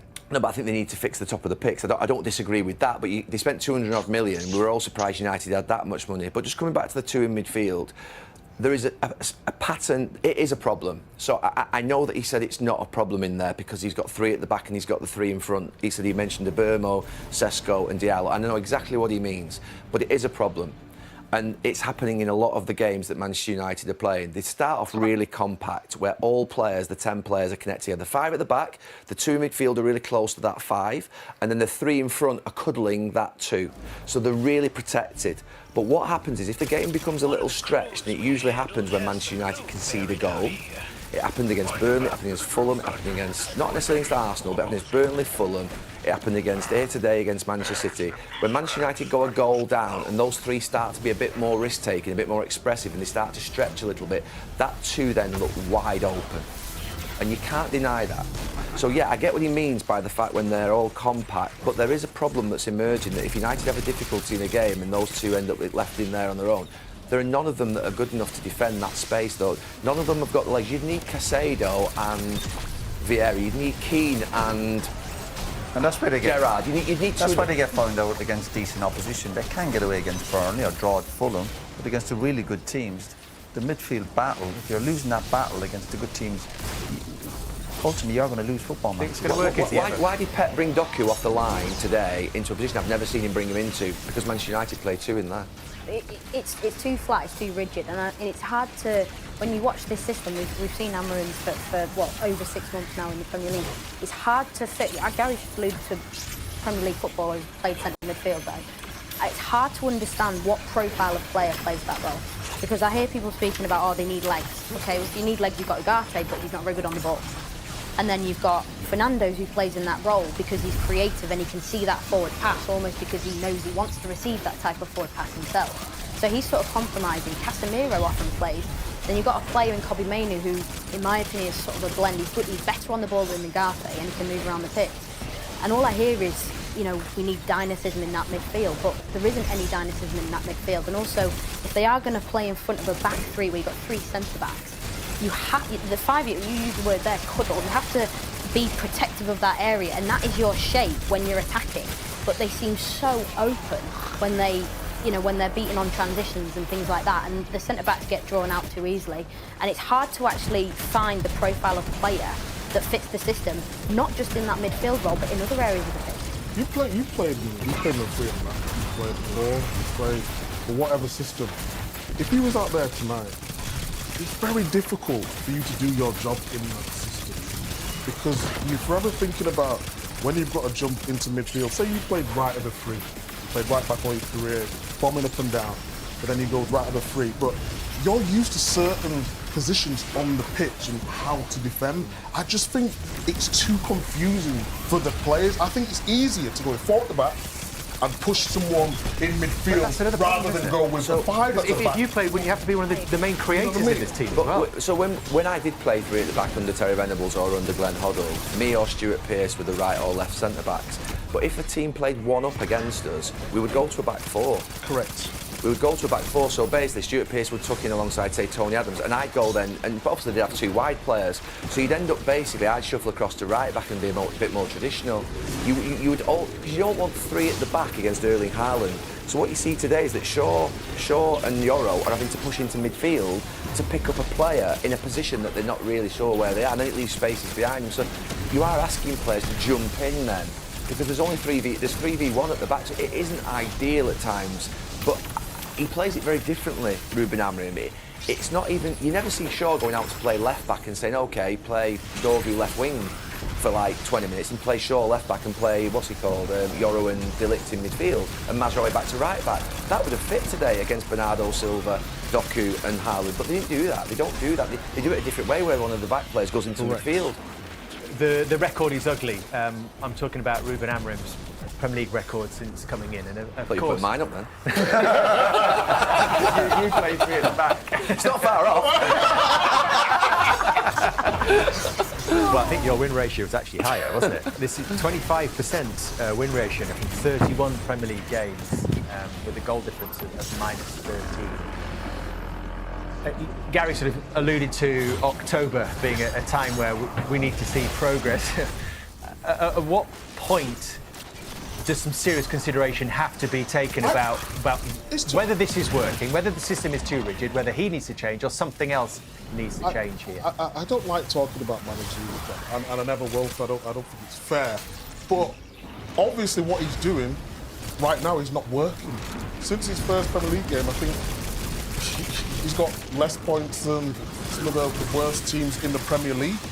You know, and if you're going to be at Man United, it needs to be better than that. You know, we're stating the obvious here. We constantly talk about Man United and where they've been and all that sort of stuff, but he's a man in a job, and at this moment in time, he's not getting it right. And when you talk about managers, we have to adapt as pundits with all the new terminologies and all that sort of thing.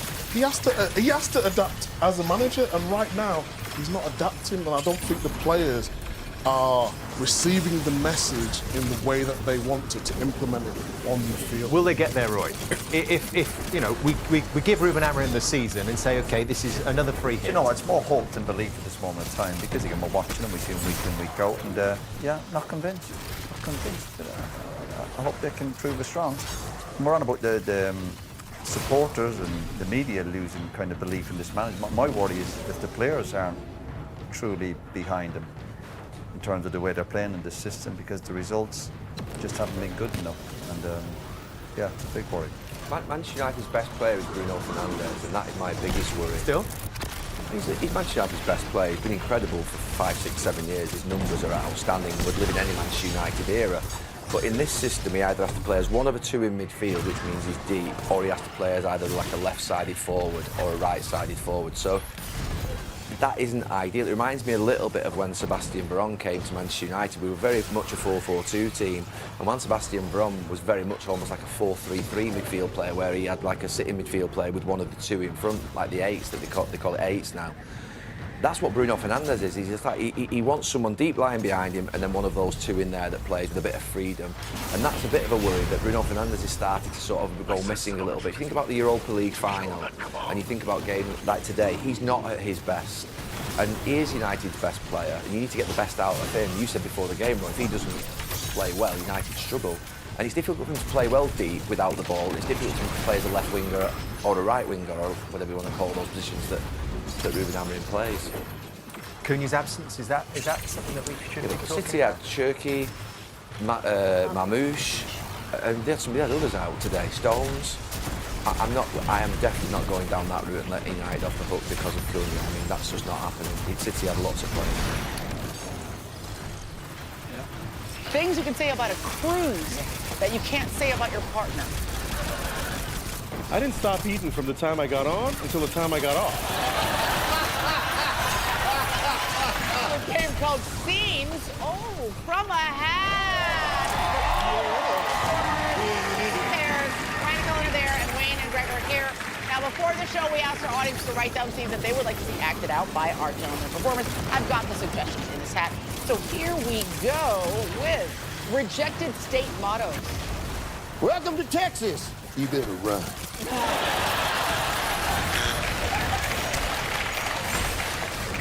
Come to Alaska, a good place to hide.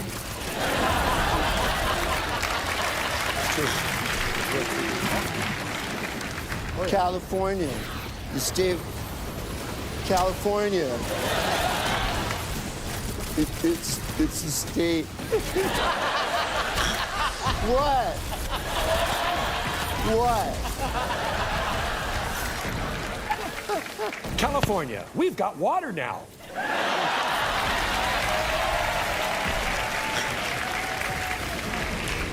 Welcome to New York. Now get the f*** out.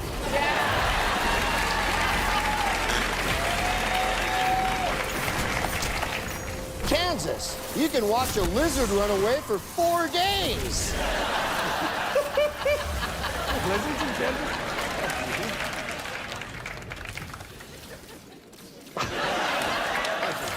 No, I realized. No. Maine, we finally got a black person. Could have done it. Could have done it. I swear to you. That's what I swear to you. No, I was going to make that Maine joke, but holy crap. Maine, now we've got 2 black people.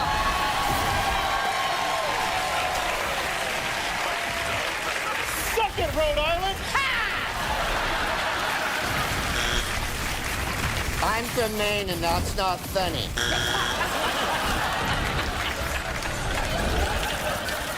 Okay, we've alienated our viewership. Enough now. Things you can say about a cruise that you can't say about your partner. I didn't stop eating from the time I got on until the time I got off.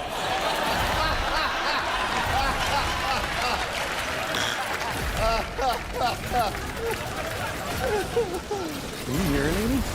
Oh, I didn't know you did. I couldn't see it. Oh, I definitely shouldn't have swallowed that. Oh, come on!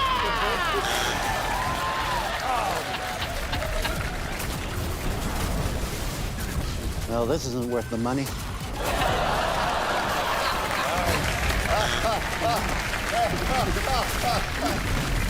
And then I got in the room, and it was like way smaller than they said it was gonna be.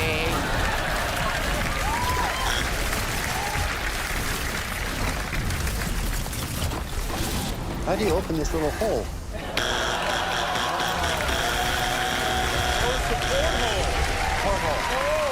So, weird job for fashion models to do.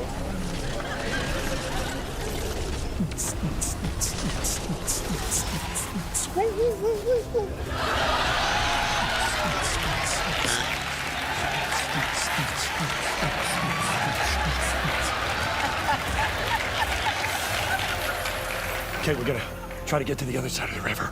Keep it quiet. Make sure your gun's loaded.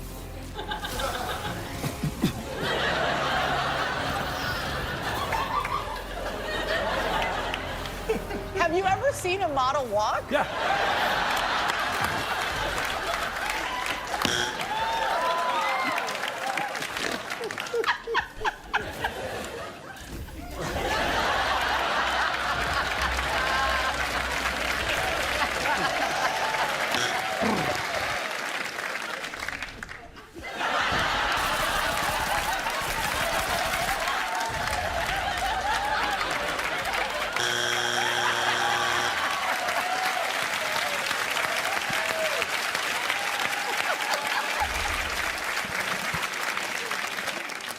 All right, assemble, gentlemen. As of today, you are in this man's U.S. Army. A 10 up. A 10 up. Right face. Left. What if you just had the one face? Sergeant, is there moisturizer? Terrible icebreakers at a party. That Titanic, huh?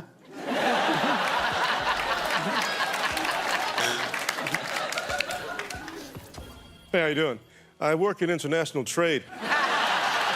Yeah, some.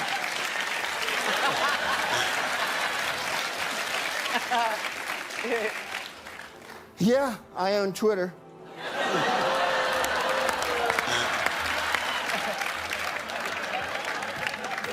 Just got out of an ice bath. That's the noise it makes when it dries off.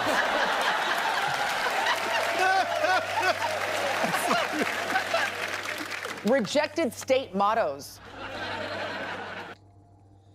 Ah, Jeebus. Okay. Yeah, Yeah, that was the story of the Manchester derby here at the Etihad Premier League Live on the road. It is City's day by 3-0.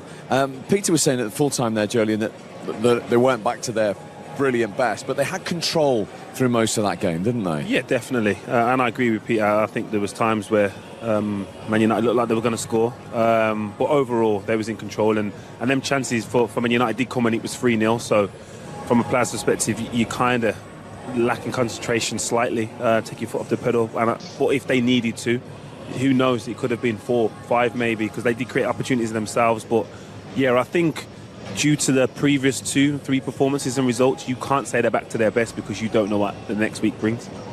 But we're talking about personal performances. Jeremy Doku was one of those who rose to the occasion today, and that first goal, a crucial breakthrough goal, was all down to him, wasn't it, really? Yeah, it was. I mean, you don't expect him to pop up in that position, almost an inside right position when he's playing out on the left, but he found a lovely little, what we call a number 10 position, and gets turned, and that's when alarm bells need to go in the Manchester United defence. As soon as he turns here, you see Phil Foden's reaction. He darts into the box straight away. He thinks, right, I'm not needed anymore in this pocket. I'll get into the box and hope something lands at my feet. As it did, it landed at his head. Second time of asking from Doku, but look at the way he just turns his neck there and feeds it into that far corner. Beautiful finish from Foden, but great play as well from Doku. Manchester United have 8 players in the penalty area there. Yeah, and it's against 3 blue shirts. This is my worry. This is where I think we're not improving at all. This is when pre-match said that there are still a lot of players there that are confused about what they need to do in this system. And you know, I'm getting to a point now where I think this system, we cannot talk about this system. I think the manager needs to change it a little bit. But we know we won't. Go a little bit basic. Go forward the back. Yeah, you know, make players actually make the players play what they can play. Make them, you know, utilize their strength. Because you look at Luke Shaw in that situation. Luke Shaw is a left fullback, but he's playing in that left centre-back position, and he's confused about where he's supposed to be. He gets done by a little trick by Doku on the 18-yard line, but way out. You know, he's not supposed to be there. Look at where he is. That's a fullback area. That's exactly. A fullback versus a winger. So he's used to them scenarios, so he should be used to that. That's just a brilliant bit of skill that he's gone past him. For me, sometimes you can have too many players back, and then you don't recognise what am I supposed to do. You're supposed to be, I'm in a good position. And aesthetically, United players look like they're in good positions, but you have to be in a position that affects the opponent. And no one's tracking Phil Foden. Haaland's free. Yeah. So from a defender's point of view, when the ball went out of play, I always thought, could I have touched my striker or the person I was meant to be marking? Because then I could have influenced what he was trying to do, but no one's close to anyone. How tempting is it when you're a defender, or how natural is it when the ball's about to come in, you just keep running back towards your goal? When actually, as you say, 8v3 in the box, why can't one of 8 people mark a man? Is it just natural that you just think, it is natural. I'll and there's obviously things that strikers do naturally, like pull out a little bit. So, but you know that. Yeah, 100%. But what I don't see enough of, and this isn't a Man United thing or defensive, no one's running backwards. And when you're running forwards, all of a sudden, if it gets cut back, how do you adjust your body to then attack the ball? So for me, I was always taught, when you're running back and it's in the final third or you're in the 18-yard box, back pedal. Because then if it goes forward, it's cut back. You're moving forward and then you're able to intercept the cross. But for me, United players are not doing that. Then it became the Erling Haaland show at the double in the second half, because we said at half-time, can United start well? They did. But then within 7 minutes, bang, City are 2-0 up. This was a beautiful goal. 4 great bits of skill, all on the spin. O'Reilly, and then we get the little shimmy from Foden, a great ball through, a great ball then again from Doku. I think Erling Haaland knows what he's going to do. As that ball's been passed, he's thinking dink. And the goalkeeper makes up his mind. He runs straight at him, and it's just a wonderful finish. Getting the wrong side there, Doku's bit of strength. Wrong side again from Shaw, strength keeping him off. Look at that strength of him. Just keeps him at arm's length and then dinks it over. I mean, it's a textbook finish. As soon as he's running through, I'm thinking dink, dink. I'd be interested if we can grab him at some point after this game to find out when he was actually thinking it. But beautiful goal from City, and even Pep Linders and Pep Guardiola, they kept saying to each other, top goal. They were screaming top goal at each other as it went in, and it was 4 moments of magic on the spin for them. Yep, see, from my perspective, as a goalkeeper, that's a dream scenario. Let him come in at that angle. Let him come in. Really? Yeah.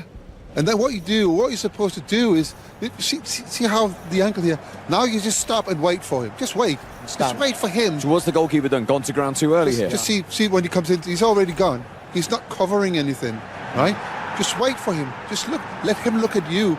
Give him a decision to make. If he's already decided he's going to chip it, he's just going to chip it up to you. That's an incredible point, because we play again. We don't give each other secrets away, but I always used to think, let the goalkeeper, mate, he'll always do something. And if you hold your nerve a split second, they'll do something. They'll go to ground, or they'll do some. They might stand up and you can go through the legs, but they will do something. And it's interesting, Peter's saying, you don't have to do anything, because that's what I hated. If a goalkeeper came out in that situation and they did nothing, just stood there, you'd be, oh, where can I put this? But And the moment's gone. In this goal, Haaland's already got somebody else there, you know? He's helping me to do what I have to do, to stop and just wait. He's helping me. If Haaland was coming in on his own, where he could stop the ball or go there, go there, then it's a little bit of a different situation for me. But that, for me, was a dream scenario. Just stop and let him have the shot or do whatever. Yeah, it looked like the keeper was treating it like a 1v1 where he's not using Shaw and the impact he could have and not taking away, well, he can't go across me. He's got to only think it or go through my legs. He's given him all the options and, yeah, he's made it easy for him.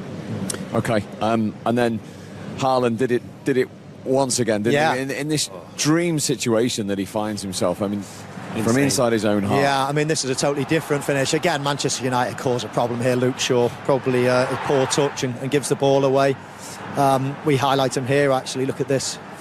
Poor first touch, gives the ball away, and all of a sudden they're on the back foot now. Haaland breaks clear. He's definitely inside his own half, but this is a different finish. I love this little touch there. That one that just shifts it, just changes the angle last second. And then it's an absolute, I mean, perfect finish, just in off the post. That touch just opens it up slightly, and it's a nice little slot this time. The two goals that going through one-on-one, you've probably got three options. You either dink the goalkeeper, you go round the goalkeeper, or you slot it. Going round the goalkeeper was always my least favourite, and I think it's his too, because you've seen a dink and you've seen a slot from him today. And, just clinical finishing. Yeah. So Steve, that's another example of... So in this situation, he actually stops and does exactly what I would have done on the other goal, right? But here, I think he should be more aggressive. He should be more aggressive because Harry Maguire is coming back. So if he's out, and you see it clearly from this and the other angle, you see like two yards further up. Actually, you see it better here. Just think about what 2 yards would have done to that position. He would have saved the ball. The ball could not have gone in because he would have closed the goal down. He should have been more aggressive. But Haaland would have gone round him, he did that. Yes. Or that would have become an option. The reason I say that he should do that is because Harry Maguire is on the chase. So if he goes around him... He might get back. He might bring him back into play. You know, exactly. Yeah. Now, if Harry Maguire is not there, it's a different situation. That is actually the most difficult situation for a goalkeeper, to face a one-on-one when he comes in near enough straight on the goal. Because you don't have any angles you can close down. But because you have a defender who is on the run, he can help you out in that. Fascinating. Right, let's get some Manchester United reaction to this 3-0 defeat here. Here is their manager, Ruben Amorim. Well, Ruben, what are your thoughts? That's obviously a day of frustration for you. Yeah, of course. If you look at the goals, we can avoid that goals. So that was the biggest difference. We suffer goals that is clearly we can do better, and especially the second one. So you start the second half well. You are pushing for our goal to open the game, and even the 2-1 that Brian could score. That moments were always for the opponent, and then the third goal is like it's hard to describe. So we suffer goals that we can avoid when it's just the opponent, but we can avoid these kind of goals. I know you said after the win against Burnley that every time the opponents are near our box, it feels like they could score. Is that a mental thing? Is it a deficiency in mental thought of the players at the moment? No, the biggest difference is when we had transitions, we didn't score. When City, especially in the second half, the game changed a little bit and we suffered transition, and they were better in that moment. And again, if you see the moments of the goal, if you look at the play, we clearly can avoid the goals, and that makes the difference in the game like this. But how do you rectify that? Because you clearly work on it every week. So how do you rectify it in games? We can do better. That is clear. But again, transitions, the third goal, lack of quality in the connection. People doesn't know who is going to the ball, and then the guy is free to score. The first one, he is in the middle of four guys, and we can. is free to score. The first one, he is in the middle of 4 guys, and we can be more aggressive in that moment because we were near the ball. The second goal, we want to recover the ball so fast that then in a throw-in they have a 1-against-1. Lenny is going from the outside, not the inside. So these details we can work, but then in these kind of games we need to be perfect, and we weren't perfect.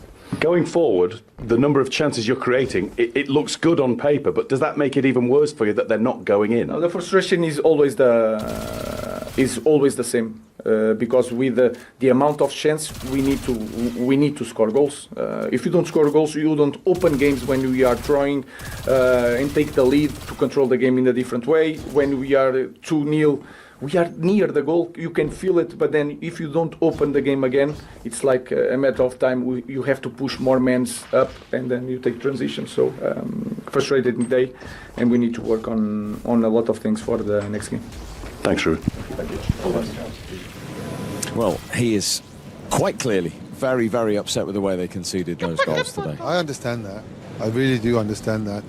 We've talked about it so many times about eradicating all the mistakes, individual mistakes that leads to goal, that leads to conceding goals, especially on the third goal. I mean, Harry Maguire gets a ball and there's no one there to help him. He's under pressure and it's a bad pass, of course. Is it to Foden?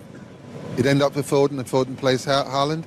But you can't concede goals like that in these games. And I think what frustrates him even more is that he feels that Manchester United had chances to score goals. And he spent, I don't know, £200 million on strikers. And still we're not scoring goals. Still. But I go back to what I said, about 10 minutes ago. I think you should consider just changing it a little bit. Change the system so you get players playing what they know, what they've been brought up to play, what's instinct to them, where they don't have to think and just ease in, and then you can make adjustments along the way. But he's never played anything else as a manager. I mean, that would be a huge U-turn to what he said he's going to do. I don't know. I mean, do you not think the skill of a manager is to adjust and put the right team out and put the right team out in the right formation, the right system, and make every player as good as they can be? I think he's making a few players a little bit worse because they don't really know where to be. Bruno, for instance, Bruno's not a number 6. He's supposed to, when Bruno got further up the pitch, he started to create chances. He started to help the team create chances. So I'm just saying that maybe he should consider that in a period of time, just to ease everything up, get some confidence in the squad, and then he can start make adjustments to what he think the Manchester United should. I can see that at the outset. Of course, he's going to come in to start with, play his system. I could then see that, but now what I think we're starting to see is an Amarin team. He's starting to buy players. More importantly, he's starting to sell players. And the players that he's sold, a lot of them, Garnacho and etc., they're wide players. So all of a sudden, to go with a 4, then you're going to have wide players. He's sold them all. All the number 10s that he's buying now are playing to be central. Cunha and Buomo. Yeah, but they're you don't all have sort to of be more that central wide player. players. You can play a 4-3-3 system.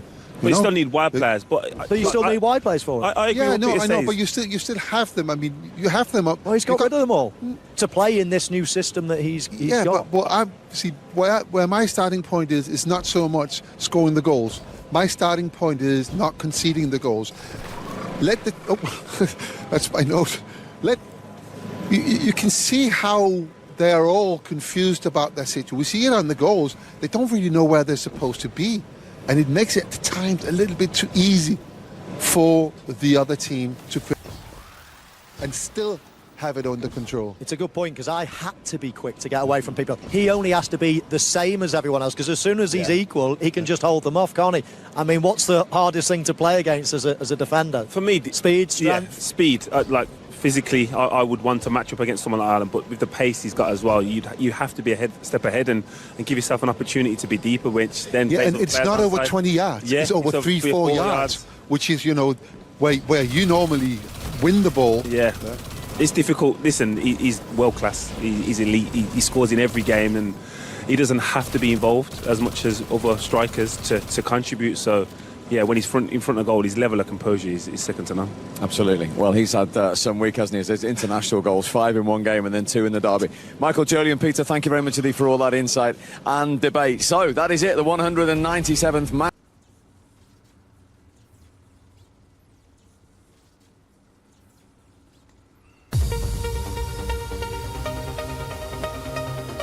What is going on here?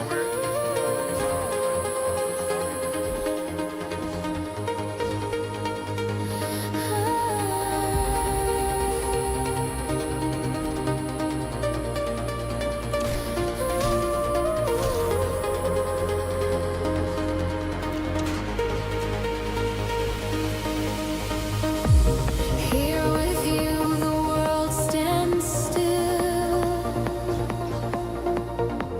All I need is what I feel.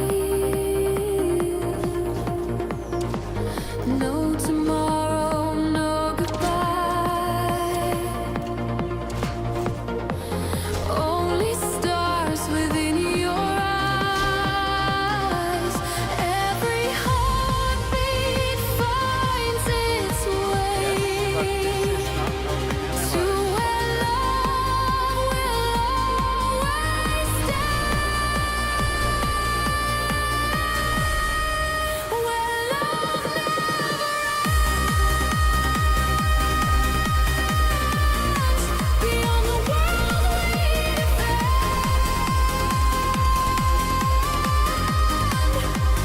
You're my beginning.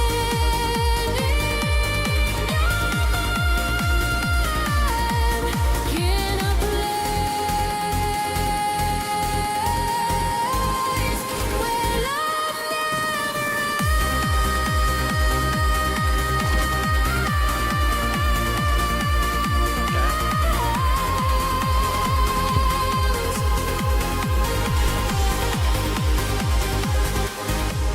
In your touch, I see the dawn. All my darkness has withdrawn. Every fear becomes a song. Where my heart feels it belongs. Every heartbeat finds its way to where love will always stay. Where love never ends. Beyond what we defend.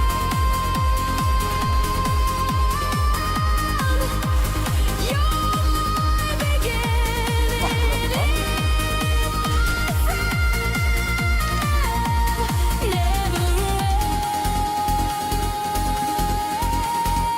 ends. Where love let this moment be forever. Let this night become our sky. For this love will never in your arms I know.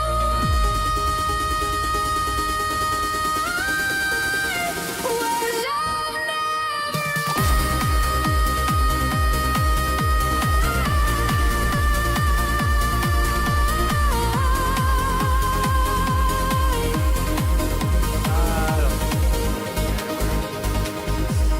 faded into ethereal silence.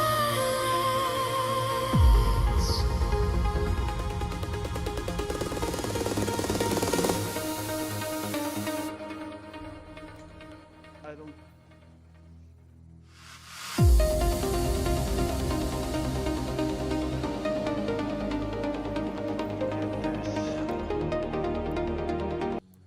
Be quiet, will you?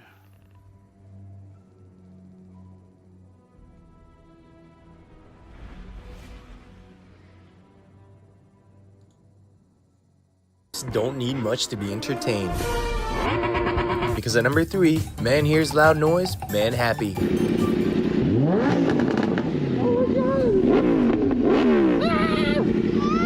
number 2, when a simple act made his day. Look at his hand gesture.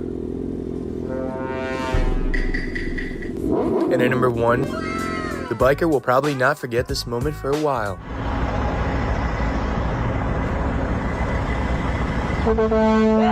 The bikers in these clips don't need much to be entertained. Because at number 3, man here.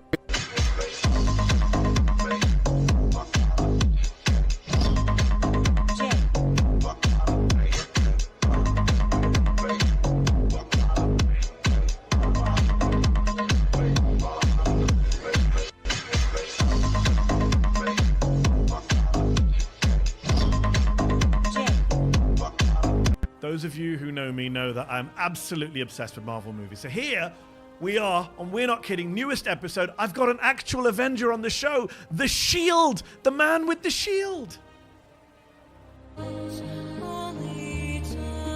I don't like you, like, at all. And, like, just hearing you push, like, hey, don't vote for Trump. It's a bad idea. Made me want to vote for him.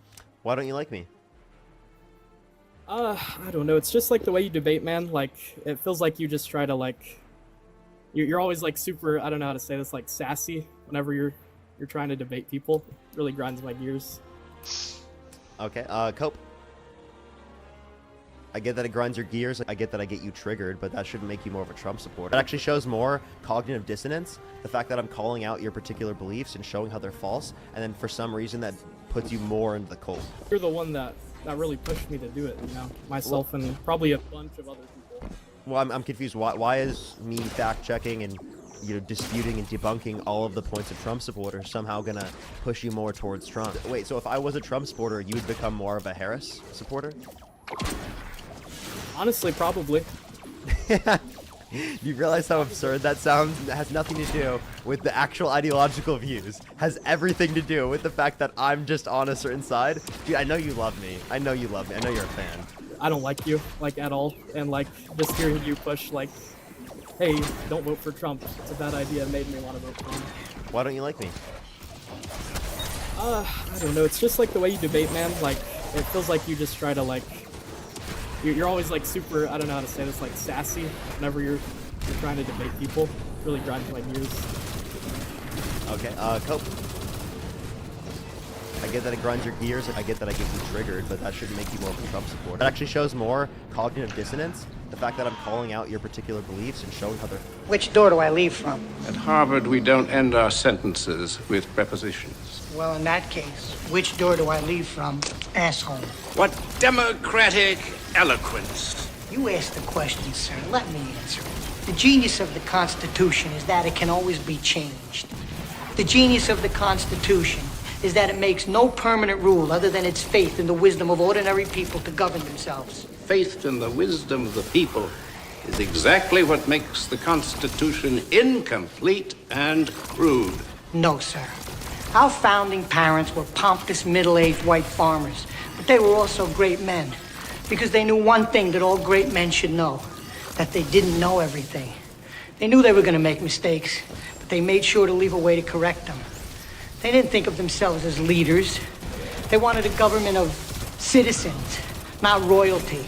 A government of listeners, not lecturers. A government that could change, not stand still. The president isn't an elected king, no matter how many bombs he can drop, because the crude Constitution doesn't trust him. He's a servant of the people. He's a bum. Okay, Mr. Pitcairn? He's just a bum. And the only bliss that he's searching for is freedom and justice. Which door do I leave from? At Harvard, we don't end our sentences with prepositions. Well, in that case, which door do I leave from, asshole?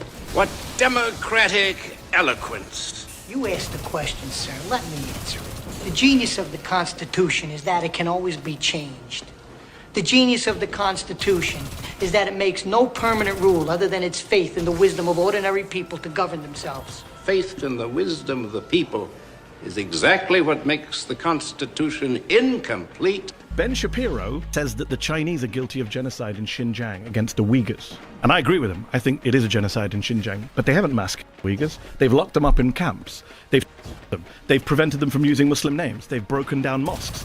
intent to destroy a group, but they haven't masked them like in Gaza. But Ben says it's a genocide in Xinjiang. That's weird. This is where Mehdi Hassan exposes Ben Shapiro's hypocrisy, pointing out how he's vocal on Uyghur Muslims in Syria, but goes quiet when Netanyahu commits worse. He says Syria is a genocide, even though Bashar al-Assad didn't say anything as close to genocidal as the Israeli government. Bashar al-Assad around 1 to 2% of his population over 10 years. Netanyahu is minimum 3% of the Gaza population in less than 2 years. So why is Syria a genocide and not Gaza? Ben Shapiro says that the Chinese are guilty of genocide in Xinjiang against the Uyghurs. And I agree with him. I think it is a genocide in Xinjiang. But they haven't masked Uyghurs. They've locked them up in camps. They've prevented them from using Muslim names. They've broken down mosques.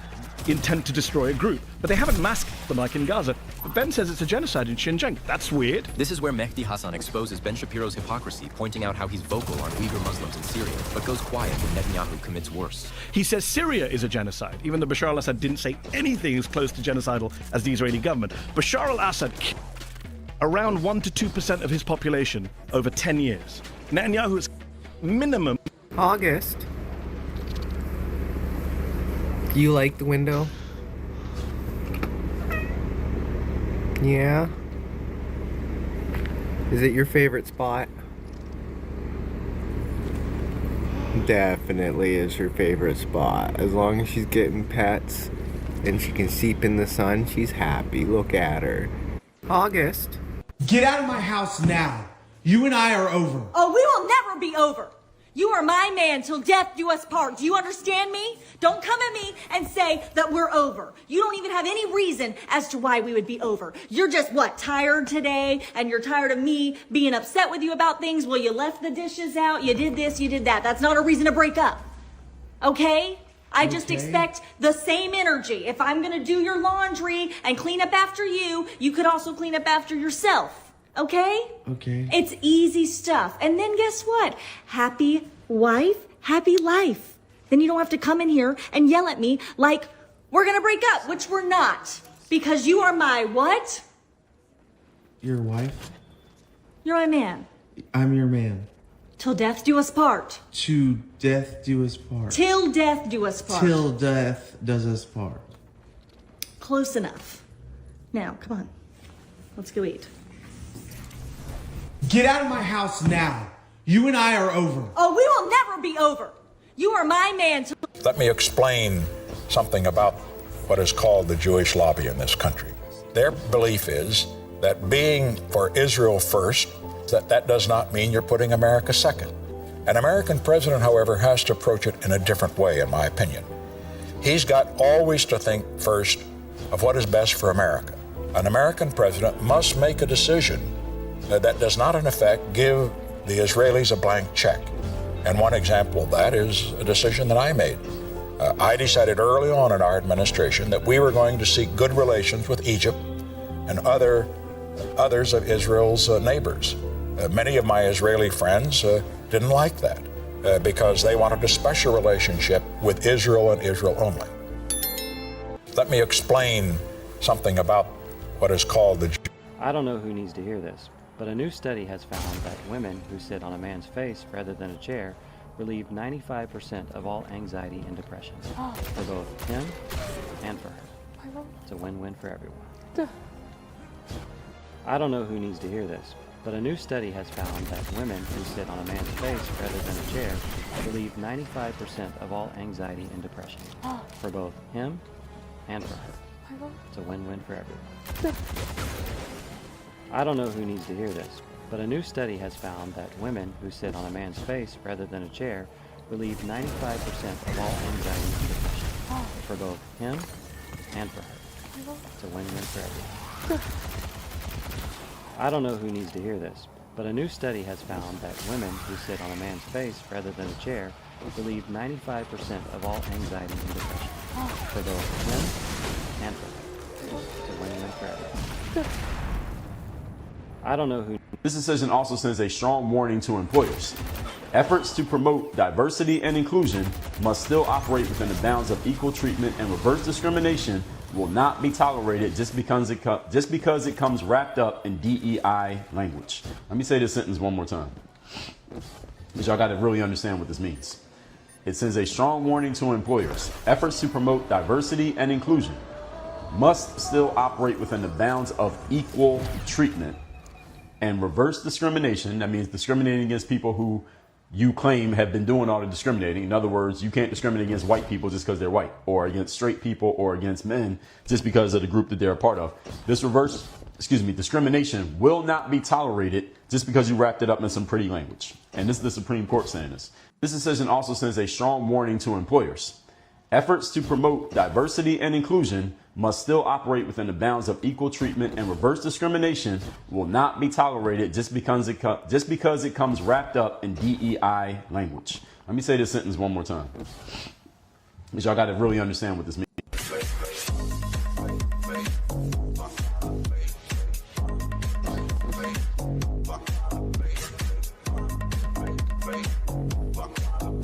Okay.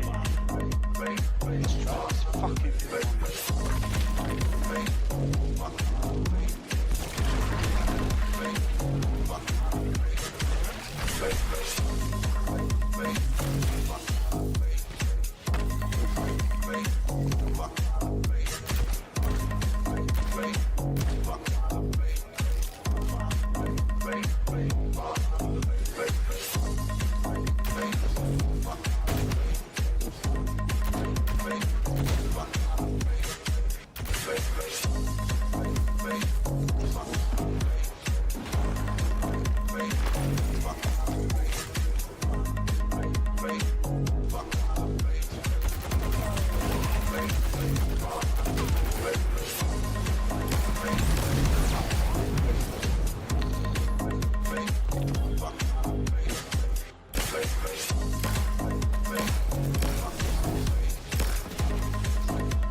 Is he going to deliver? Sweet. Oh,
Yeah, you must be for Republicans, independents, moderates. You must be feeling really stupid, don't you? Because this is what you voted for.